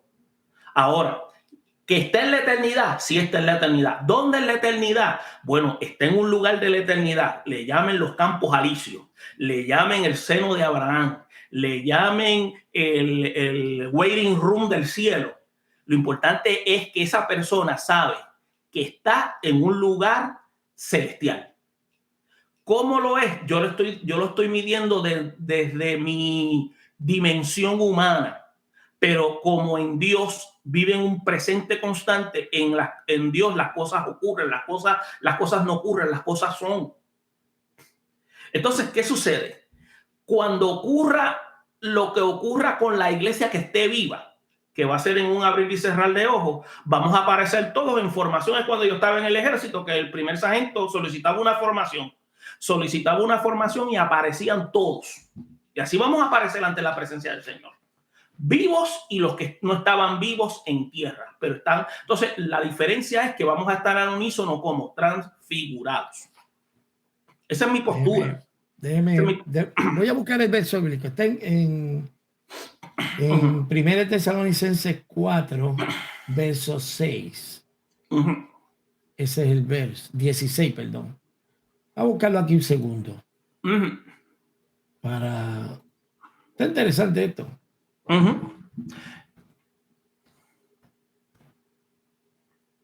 Ok, aquí lo tengo. Vamos a compartir pantalla de nuevo. Creo que está compartida la pantalla. Sí, la estoy viendo acá. La estoy viendo. Ok. Con sonido, tono, con voz. Mira lo que dice con voz de mando. Y ahí dice call of command. La trompeta de Dios descenderá del cielo y los muertos en Cristo se levantarán. Anistemi. ¿Ve? Anistemi. Míralo ahí. Anistemi, que es de anástasis. Ok, pero de lo que está hablando es de la resurrección de los muertos. Se van a levantar. Sí, pero acuérdate. Eso es de lo que estamos hablando de la resurrección. Sí, es un evento. Sí, pero resurrección de un carácter permanente, total de transfiguración a un cuerpo regenerado perfecto. Transfiguración, por eso es que no dice resurrecto, dice anastemi. Pero es que no importa. Sí importa. No importa, porque lo que usted me está diciendo es que la resurrección no es un evento. Y si es un evento, Okay. Los cuerpos van a ser Sí, no, yo entiendo, levantados. yo entiendo lo que tú estás queriendo decir. Lo que pasa es que yo te estoy diciéndote que la fuente de la resurrección es Dios, es en Cristo. Tú me estás diciendo que evento, o sea, que va a ocurrir en la vida de los seres humanos, pues claro que sí, es un evento para los humanos, pero es una sola manifestación, porque el que la otorga es el que da la resurrección. Eso es lo que sucede. O sea, no, tampoco nos vayamos a ahogar en un vaso de agua. Acuérdate, tú estás tratando No es eso, porque usted me dice que no es un evento. No, cuando yo te digo que no es un evento, te estoy diciendo que no es un evento porque el Dios que va a otorgar esa primera resurrección es el que tiene esa potestad. Es el sigue que siendo tiene resurrección y sigue sí, siendo no, yo entiendo que sigue siendo resurrección porque incluso eso es un verbo de resucitar, pero en el término latinizado, en el español nuestro, en el castellano, pero en el término del contenido escritural, es algo que ningún ser humano ha podido hacer, que lo único que lo ha podido hacer ha sido el mismo Cristo, transfigurar. Y eso lo va a hacer el mismo Dios en la persona de Cristo para la iglesia. Para los que quedamos vivos, si es que quedamos vivos, vamos a ser transfigurados juntamente con aquellos que ya fueron transfigurados en muerte. Sí, o sea, tú le puedes llamar evento. Acuérdate. No, es que por eso los términos son importantes. Yo no es que le pueda llamar evento, es que la Biblia dice que es un evento. ¿Dónde la dice? Biblia lo describe. Oye, Rubio, ¿dónde dice que es evento? La Biblia lo describe como un evento. Dice, sí, ¿cuándo? La Biblia lo describe como una experiencia. Pero cuando lo habla como experiencia, acuérdate que se está dando mediante un elemento de diálogo, un escrito. Y acuérdate otra cosa, que eso es algo que va a ocurrir en milésimas de segundo.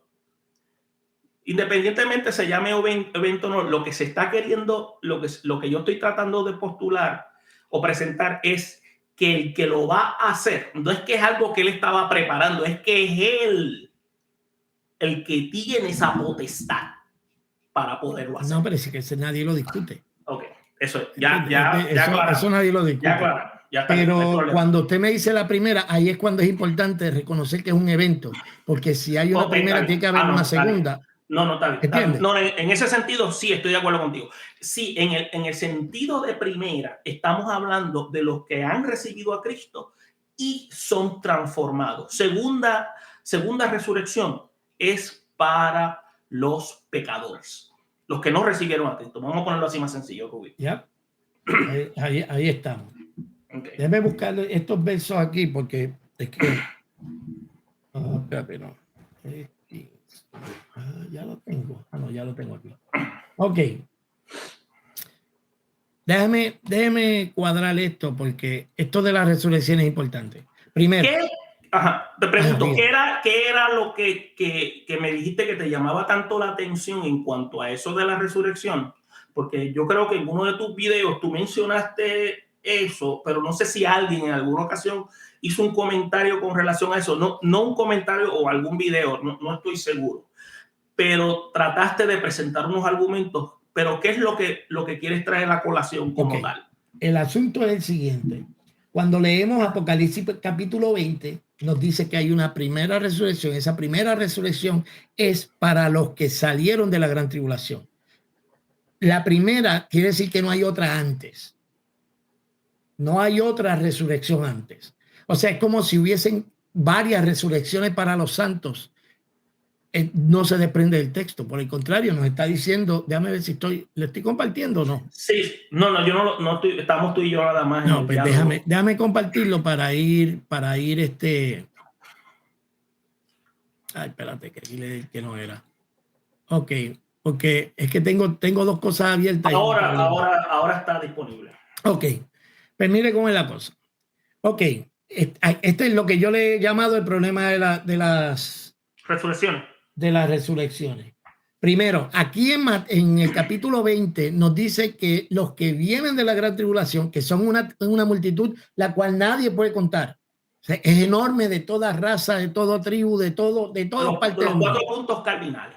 Entonces, dice que ellos resucitaron y van a reinar con Cristo. Esos que resucitaron ahí van a reinar con Cristo. No la iglesia, si es que esta no es la iglesia. Sí, sí. Le pregunto, ¿esta no es la iglesia? En mi posición no es la iglesia, son los que estaban. Pero esos van a reinar con Cristo. Ellos van a reinar también con Cristo porque creyeron en él. También. Sí, van a ser partícipes. Pero usted sabe que no existe la base bíblica para eso. Porque es que no dice que hay 2 grupos que van a reinar con Cristo. Pero esto no se basa en grupos, esto se basa en creer o no creer.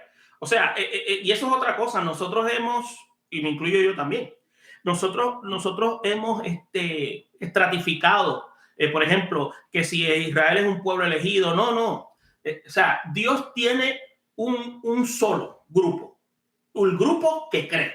Y el grupo que cree es parte de él, sean antes, sean después. Entonces, acuérdate que cuando hemos hablado anteriormente, hemos hablado de que hay un trato con el pueblo de Israel, por lo tanto, ese trato también va a tener una serie de cumplimientos que también los va a ubicar al mismo nivel que tuvo la iglesia. Cuando creyó, acuérdate, la iglesia creyó sin verlo. Y ahora la iglesia creyó sin verlo. ¿Cuál es la iglesia que creyó sin verlo? Y la iglesia que después... Si no, pero de nuevo volvemos a lo mismo. Pero la iglesia creyó porque vio. No, la iglesia creyó porque vio, pero esa iglesia no fue total, acuérdate. Esa fue la iglesia del siglo I. ¿Y qué pasó con la iglesia del siglo II en adelante? Pues entonces creemos en el testimonio de los que vieron. Por eso es fe. ¿Qué más tú quieres? Pero es que yo no he dicho que no es fe. Yo lo que estoy diciendo es que no fue porque no vieron. Están creyendo en el testimonio fidedigno de una persona. Pero está bien, y eso es lo que Dios demanda. El segundo siglo no se inventaron nada. No, ellos siguieron el segundo siglo lo que hizo fue repetir lo que los otros habían tenido como experiencia vivida, prácticamente. Acuérdate, ¿por qué te lo digo de esta manera? Te lo digo de esta manera porque en eso es que lo que el evangelio quiso dar a notar. Bienaventurados los que creyeron sin ver. Entonces, todos esos que participaron, que llega hasta nosotros, hasta nuestra era, hemos creído. ¿Y cómo hemos creído? Porque hemos visto la evidencia de la viveza del evangelio. Sencillo como eso. Por eso, pero hay una evidencia.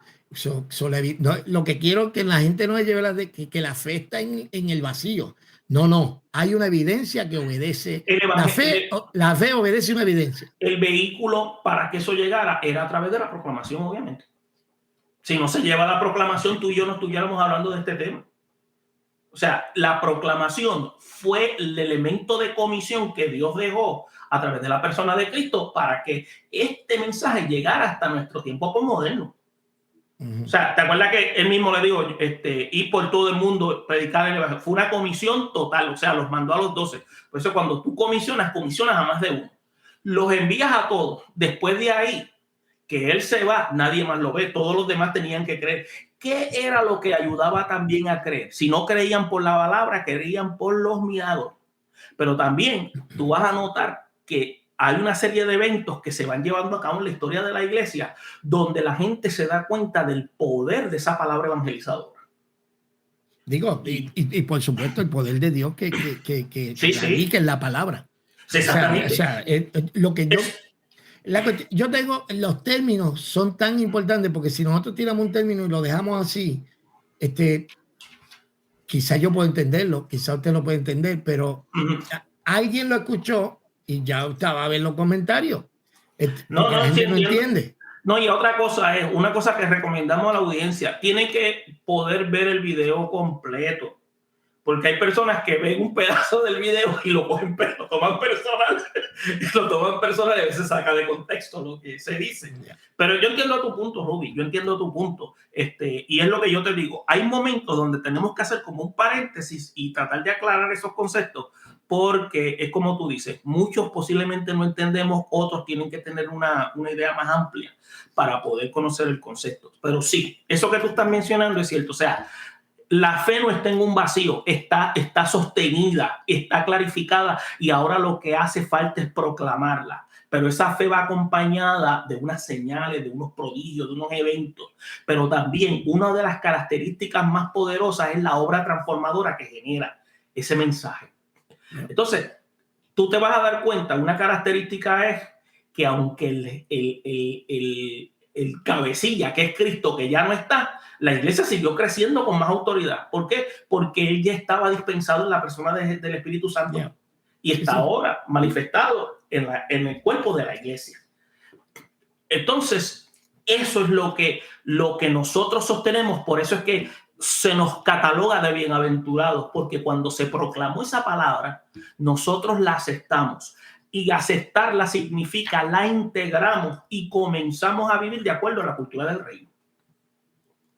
Bueno, déjeme, es que tengo, ay Dios santo Jesús. ¿Dónde es que va esto? Aquí. Ok, déjeme volver aquí a lo de, ok, pregunta, solamente para poder establecer el punto bien. Su argumento es que, o su postura es, para no decir argumento pero su postura es que cuando nos está hablando aquí en Apocalipsis 20 de que la gente que salió de la gran tribulación, que dice, esta es la primera resurrección, sí, la que vino antes, 7 años antes, ¿cuál era? También la primera. También la primera. Sí, porque es la obra de la transfiguración que genera Cristo, porque es a los que creyeron. Pero entonces si no hubiese dicho, si no, esta es la tercera resurrección, la segunda, tercera, pero no se Sí, pero habla de segunda. Sí, muerte. Habla de, pero segunda se refiere a los a los que no creyeron. A los que no creyeron. No, eso estamos. ¿Entiendes? Sí, pero, okay. que es lo que habías mencionado en una ocasión, pero que como no se le dio más asunto, pues se quedó ahí. Pero sí, acuérdate que esa usted dice que el rapto es primera y esta también es primera. Sí, es primera porque acuérdate, porque es primera, porque cuando se le lleva cuando ellos ven la experiencia del evangelio en Cristo en ese momento, con el trato que tiene Dios con la iglesia, ellos van a creer. Y al creer van a ver que verdaderamente será el Cristo y todo aquel que crea. Sí, pero ¿cuántas resurrecciones entonces hay? ¿Una o dos? Es una. Una. Sí, yo sostengo que es una. Es una y es... Sí. Y es... Mira, como decían por ahí.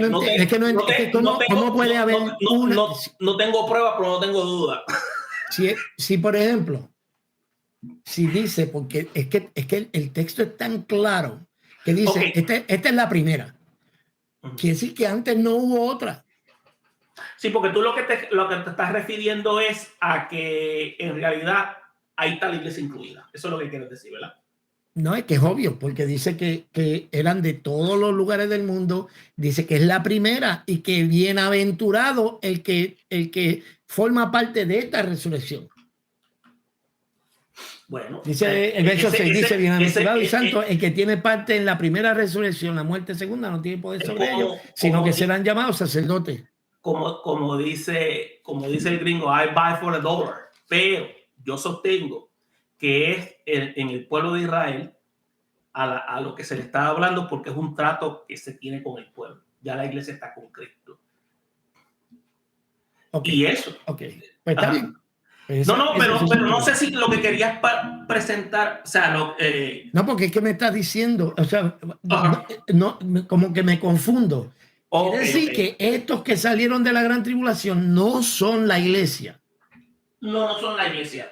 No, ok. Por eso es que yo te digo que no. Y van a reinar con Cristo y van a ser llamados sacerdotes de Dios. Porque ellos creyeron. Pero no son iglesia. Creyeron, pero no son iglesia. No, son salvos. Porque no son iglesia. O sea, que el que cree no es iglesia. Depende de dónde sea que crea. No, lo que sucede es que lo pasa es que nosotros lo clasificamos a la iglesia antes de la gran tribulación, pero sí, se le puede llamar iglesia, pero acuérdate, cuando digo pero no, quiero aclarar, no es una contradicción, quiero decir que creyeron en Cristo y creer en Cristo es lo suficiente. Acuérdate que a nosotros son los que se nos llaman iglesia, a Israel no se le llama iglesia, a ellos se le llama los cohidos en ese sentido. Y ellos se le llaman en el Antiguo Testamento, en el Nuevo se le llaman los escogidos. No, pero ellos aún, acuérdate que ellos se sostienen bajo el elemento de la ley. Ellos no sostienen el Nuevo Testamento. Nosotros sí, ellos no. Entonces, ¿qué sucede? Pero ante la óptica divina, ellos son parte del reino de Dios. Okay. Nosotros le llamemos iglesia que nace ahí, que surge ahí o no, pero ellos son también parte de los que van a reinar con Cristo porque creyeron. Esa es la parte fundamental. Por eso es que yo te decía, Ruby no es un evento, porque no, o sea, no, pero que yo entiendo a lo que tú estás queriendo decir, porque como yo sostengo la postura obviamente todo aquel lo que ocurra antes de la tribulación va a ocurrir una transfiguración, pues obviamente los que no creen y creen en el proceso de la tribulación con la iglesia adentro, pues es solamente una. Obviamente, okay. Pues, no hay problema con eso. Para dejarlo claro, en la iglesia se va en el rapto y los que se salven, la multitud que nadie puede contar, esos no son iglesias. Fueron los que se quedaron que no eran iglesias, exactamente. Ok. Entonces, pero nos dice que esta es la primera resurrección, lo cual no nos da a entender solamente hay antes de esta no puede haber otra resurrección, porque hay una. En 1 Corintios, déjame decir 1 Corintios, pregunta, ¿esto va a pasar cuándo? Después de esto, ¿algún otro salvo va a ser resucitado? Después de Apocalipsis 20, después que empiece el milenio, ya el que resucitó iba a resucitar. Bueno, hay una postura, Ruth, que eso lo vamos a tener que discutir después, y es de lo donde tú pues no estás muy de acuerdo, la cuestión del elemento del milenio. Hay varias posturas del milenio, pero te voy a decir una. En el proceso del milenio van a ser otra gente. La iglesia va a estar, pero la iglesia va a estar con Cristo, donde se dice en la Jerusalén. Todos los que nazcan en el milenio, no se les va a predicar, no se les va a hablar. Ellos van a estar desarrollándose y se supone que vivan los 1000 años. El que no viva los 1000 años es aquel que en ese periodo no aceptó a Cristo. Por eso es que se dice que cuando tengan 100 años van a aparecer un muchachito. Pero, acuérdate, todo esto te lo estoy diciendo a manera resumida y esto hay que hablarlo con más detalle. Y no lo voy a hablar de manera mística, te estoy hablando como se hablan en las academias. Entonces, ¿qué sucede? Esas personas, la gente va a tener todo a la mano para inclinarse al gobierno de Dios. El que no se inclina al gobierno de Dios no va a llegar a los 1000 años, va a morir. Eso es lo que sostienen algunas especulaciones teológicas. Okay. Entonces, la primera resurrección se lleva a cabo en varias etapas. Jesucristo mismo, que es la primicia, como dice 1 Corintios 15:20, que preparó el camino para la resurrección de todos aquellos que creen en él. Eso fue de lo que tú estuviste hablando, Ruby, la primicia, ahora me acordé. Entonces, hubo una resurrección de los santos en Jerusalén. ¿Tú te acuerdas de eso? Búscate Mateo 27, 52 al 53, sí, que debe ser incluida en nuestro análisis de la primera resurrección, y todavía se llevará a cabo la resurrección de los muertos en Cristo en la venida del Señor, como habla Tesalonicenses, la primera, capítulo 4, versículo 16, y la resurrección de los mártires al final de la tribulación. ¿Te das cuenta que se presentan diferentes manifestaciones? Sí, pero el apóstol Pablo da una explicación que es a prueba de especulaciones. En el mismo capítulo 15. Ajá, ¿qué él dice? Está hablando. Dice, ahora Cristo ha resucitado entre los muertos, primicia de los que durmieron. El primero de los que durmieron, la primera cosecha de los que durmieron. Porque por la muerte entró uno, y dice el verso 22, porque así como en Adán todos mueren, así también en Cristo serán vivificados, pero cada uno debido a su orden, en un orden. Si es en un orden, la primera no puede ser, cuando dice primera, no puede tener dos, porque si va en un orden, quiere decir que hay una primera y hay una segunda. So, no puede ser que el rapto sea una resurrección, haya una resurrección para que después haya otra resurrección. Entonces, porque ya nos está diciendo que hay un orden. Sí. Cristo, las primicias, o sea, Cristo es el primero, después que Cristo resucitó, luego los que son de Cristo en su venida. Cuando Cristo venga, van a resucitar los que son de Cristo. Ahora, cuando nosotros leemos Juan capítulo, déjeme traerme esto para acá, es más fácil para leerlo. Sí, sí. Cuando Jesús dice, Juan 6:39, y esta es la voluntad del Padre que me envió, que todo aquel que me diere, que lo que me diere, no se pierda yo nada, sino que lo resucite en el día postrero. ¿Qué es lo que va a resucitar el día postrero? Todo lo que el Padre le dio. Sí, los que creyeron.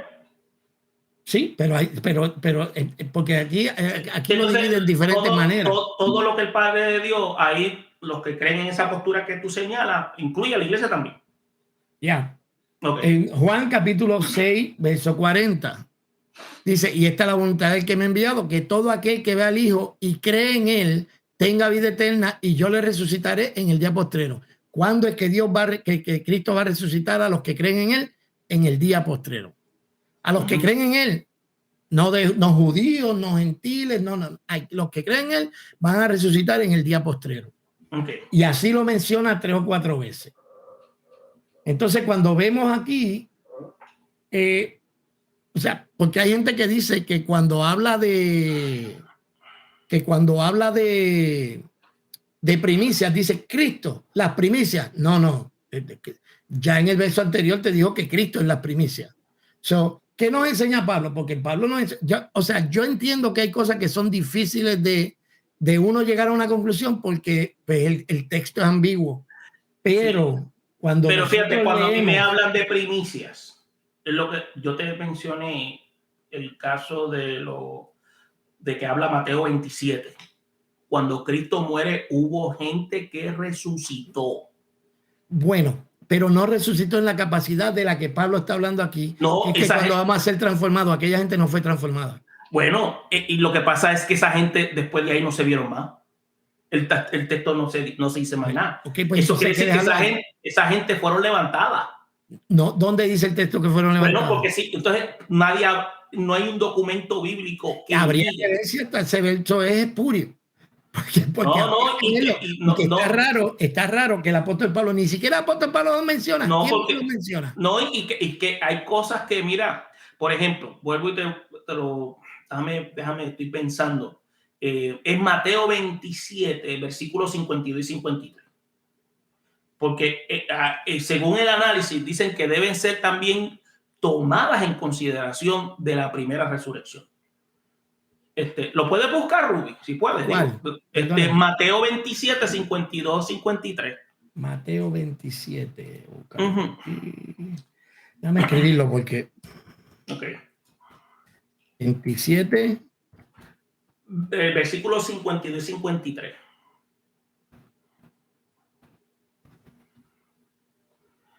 ¿Qué dice?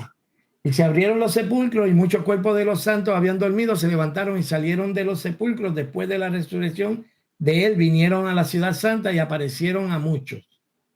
Pero entonces, no da más detalles sobre eso, habría que leer un poquito más entonces, ¿verdad, Rubí? Podemos leer el texto. Dale full chapter a la parte ahí a ver qué dice. 52. Ajá. Y salieron de los sepulcros después de la resurrección de él, vinieron a la ciudad santa y aparecieron a muchos. El centurión y los que estaban guardando a Jesús, visto el terremoto y las cosas que habían sido hechas, temieron en gran manera y dijeron verdaderamente este lío. Sí, viste que no se da detalle, simplemente tú oyes del escrito, aunque hay que aclarar otra cosa. Estos documentos se escriben muchos años después que Cristo asciende a los cielos. Por eso es que eso es otro asunto que hay que discutir. Por eso es que esa parte es importante y se queda como si fuera en un interrogante. ¿Cuándo fue que murieron esas personas? ¿Por qué entonces se habla de los huesos secos que hablaba Ezequiel 37, algo así, Ezequiel? Entonces, habla de un cumplimiento profético, pero entonces esas personas, después que lo vieron en la ciudad, ¿a dónde se fueron? Entonces, todos estos son argumentos que la Biblia no te presenta detalles, pero te dan evidencia de lo que va a ocurrir. Por eso es que yo digo, bueno, es que si es en el marco de la eternidad, todo aquel que muere en Cristo está en la eternidad. Ahora, ese misterio de volver de nuevo para resucitar, no le veo el elemento lógico, pero ¿cómo es que se hará? No lo desconozco. Tú habías mencionado, bueno, la materia está en algún lugar. Okay. La cuestión es con estos versos, porque tenemos dos situaciones aquí. Tenemos una situación en la que pues, no hay detalle. Eso es lo que pasa, no hay detalles. Tristemente no hay detalle, pero tenemos otro verso en el que sí hay detalle. Entonces yo baso mi punto de vista, lo baso en el que sí da una... Y en el caso de aquí nos dice que el orden, es Cristo que resucitó y los de Cristo en su venida. Y cuando nos dice que los que creyeron, Cristo los va a resucitar en el día postrero. Estamos viendo que hay una resurrección para la gente que se salva. No hay dos, hay una. En el día postrero Cristo lo va a resucitar. Sí, eso es lo que da la impresión que da el pasaje. Ahora, lo que podemos hacer, podemos entonces hacer un análisis, volver nuevamente y traerlo a la mesa para aclarar. Ahora, yo la manera en que veo, basado en mi postura, es que eso es referido a los que estaban participando en la gran tribulación. Entonces, el verso del 20. Entonces, ¿por qué me he visto? Porque entonces tú mencionaste ahorita haciendo lectura del pasaje donde dice y se establecerá según el orden. Jesucristo, las primicias. Entonces, como no, si no, fuese... No. Jesucristo, ¿no? Cristo, las primicias, dando a entender que Cristo es el primero. Luego, no es que hayan una primicia.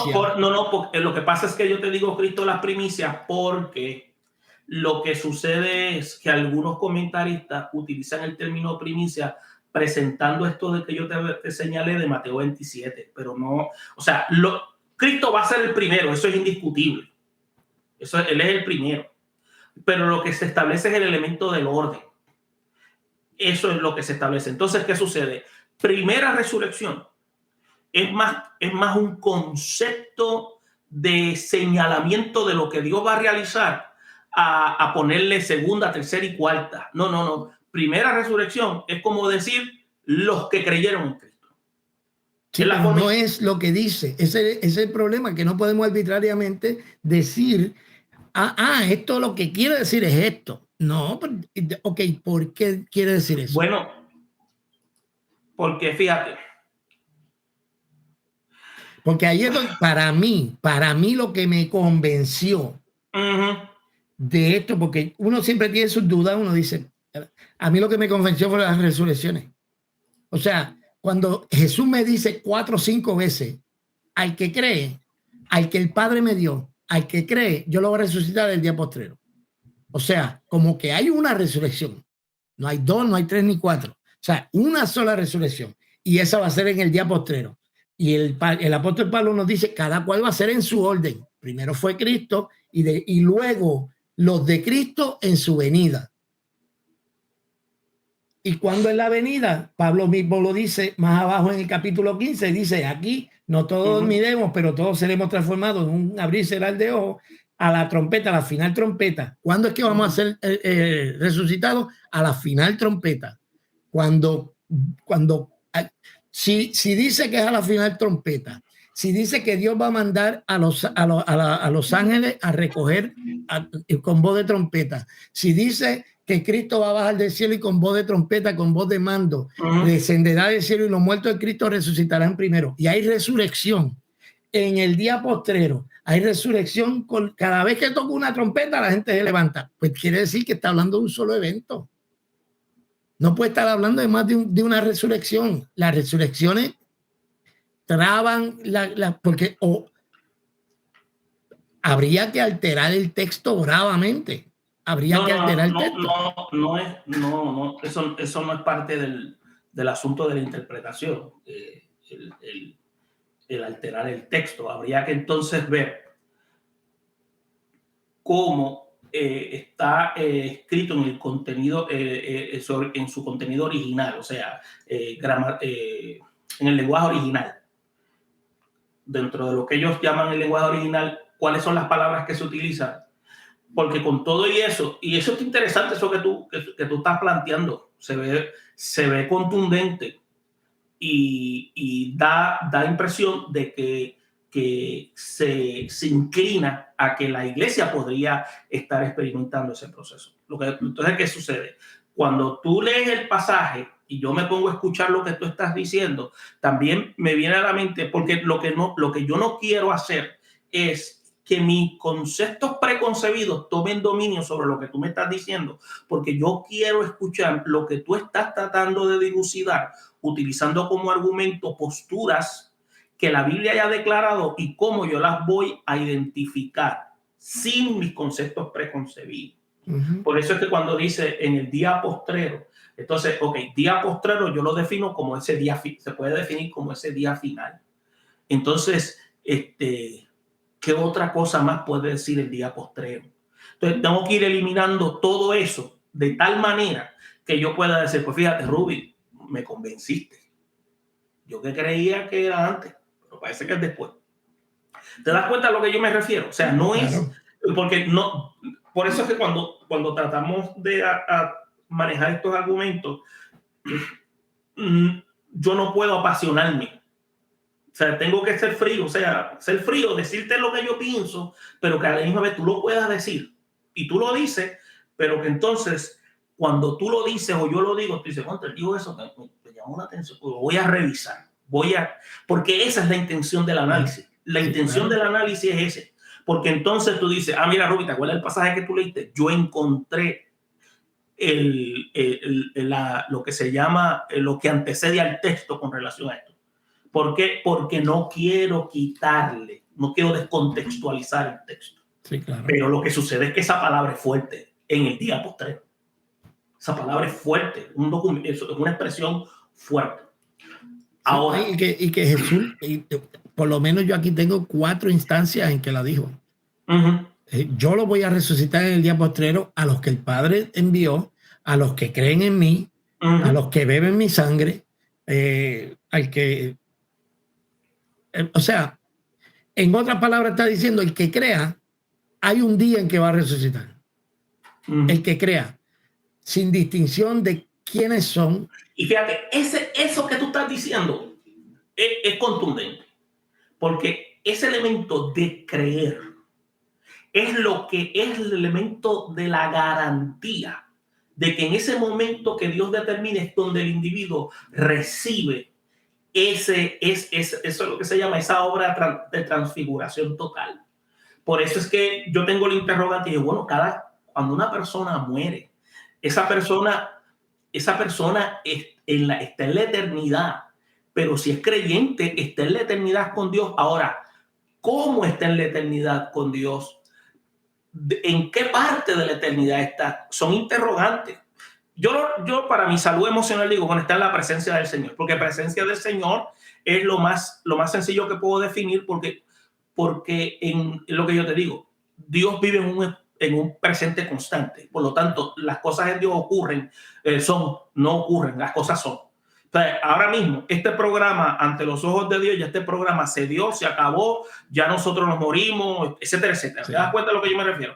Pero en ese término, y ahí es donde, Ruby, tú y yo chocamos con la pared porque es nuestra mente finita.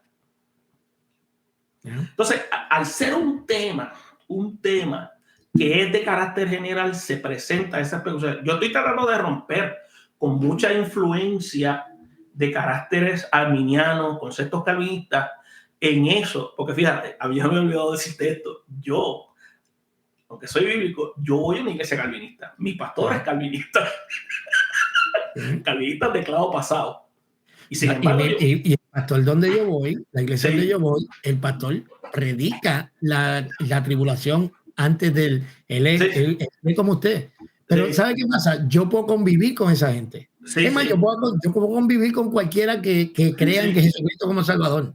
Sí. No, a mí me desesperan los desarbolados. Aquellos que hacen un circo del evangelio. Eso sí me mueve. Y a mí lo que me llama la atención no es la postura de calvinista, es el testimonio. O sea, su vida de testimonio es lo contundente. Entonces, te das cuenta que para ellos, aunque tengan esa postura, lo importante es ellos reflejar el evangelio de Cristo en su conducta. Y para mí eso es suficiente. Yo no tengo nada, yo puedo tener diferencias con él, pero esas diferencias no me van a permitir, no me van a hacer irte. No, exacto, ni tampoco a faltarle respeto, nada, porque son simplemente posturas de carácter periferal. Yeah. Hay un dicho que dice que que los calvinistas viven como si la salvación se perdiera y los arminianos viven como si la salvación no se perdiera. Sí, eso es así. Bueno, mi gente, si usted no se ha suscrito al canal, dele a la campanita para las notificaciones, denle like a este video, comente, visite el canal del profesor Junior Pérez.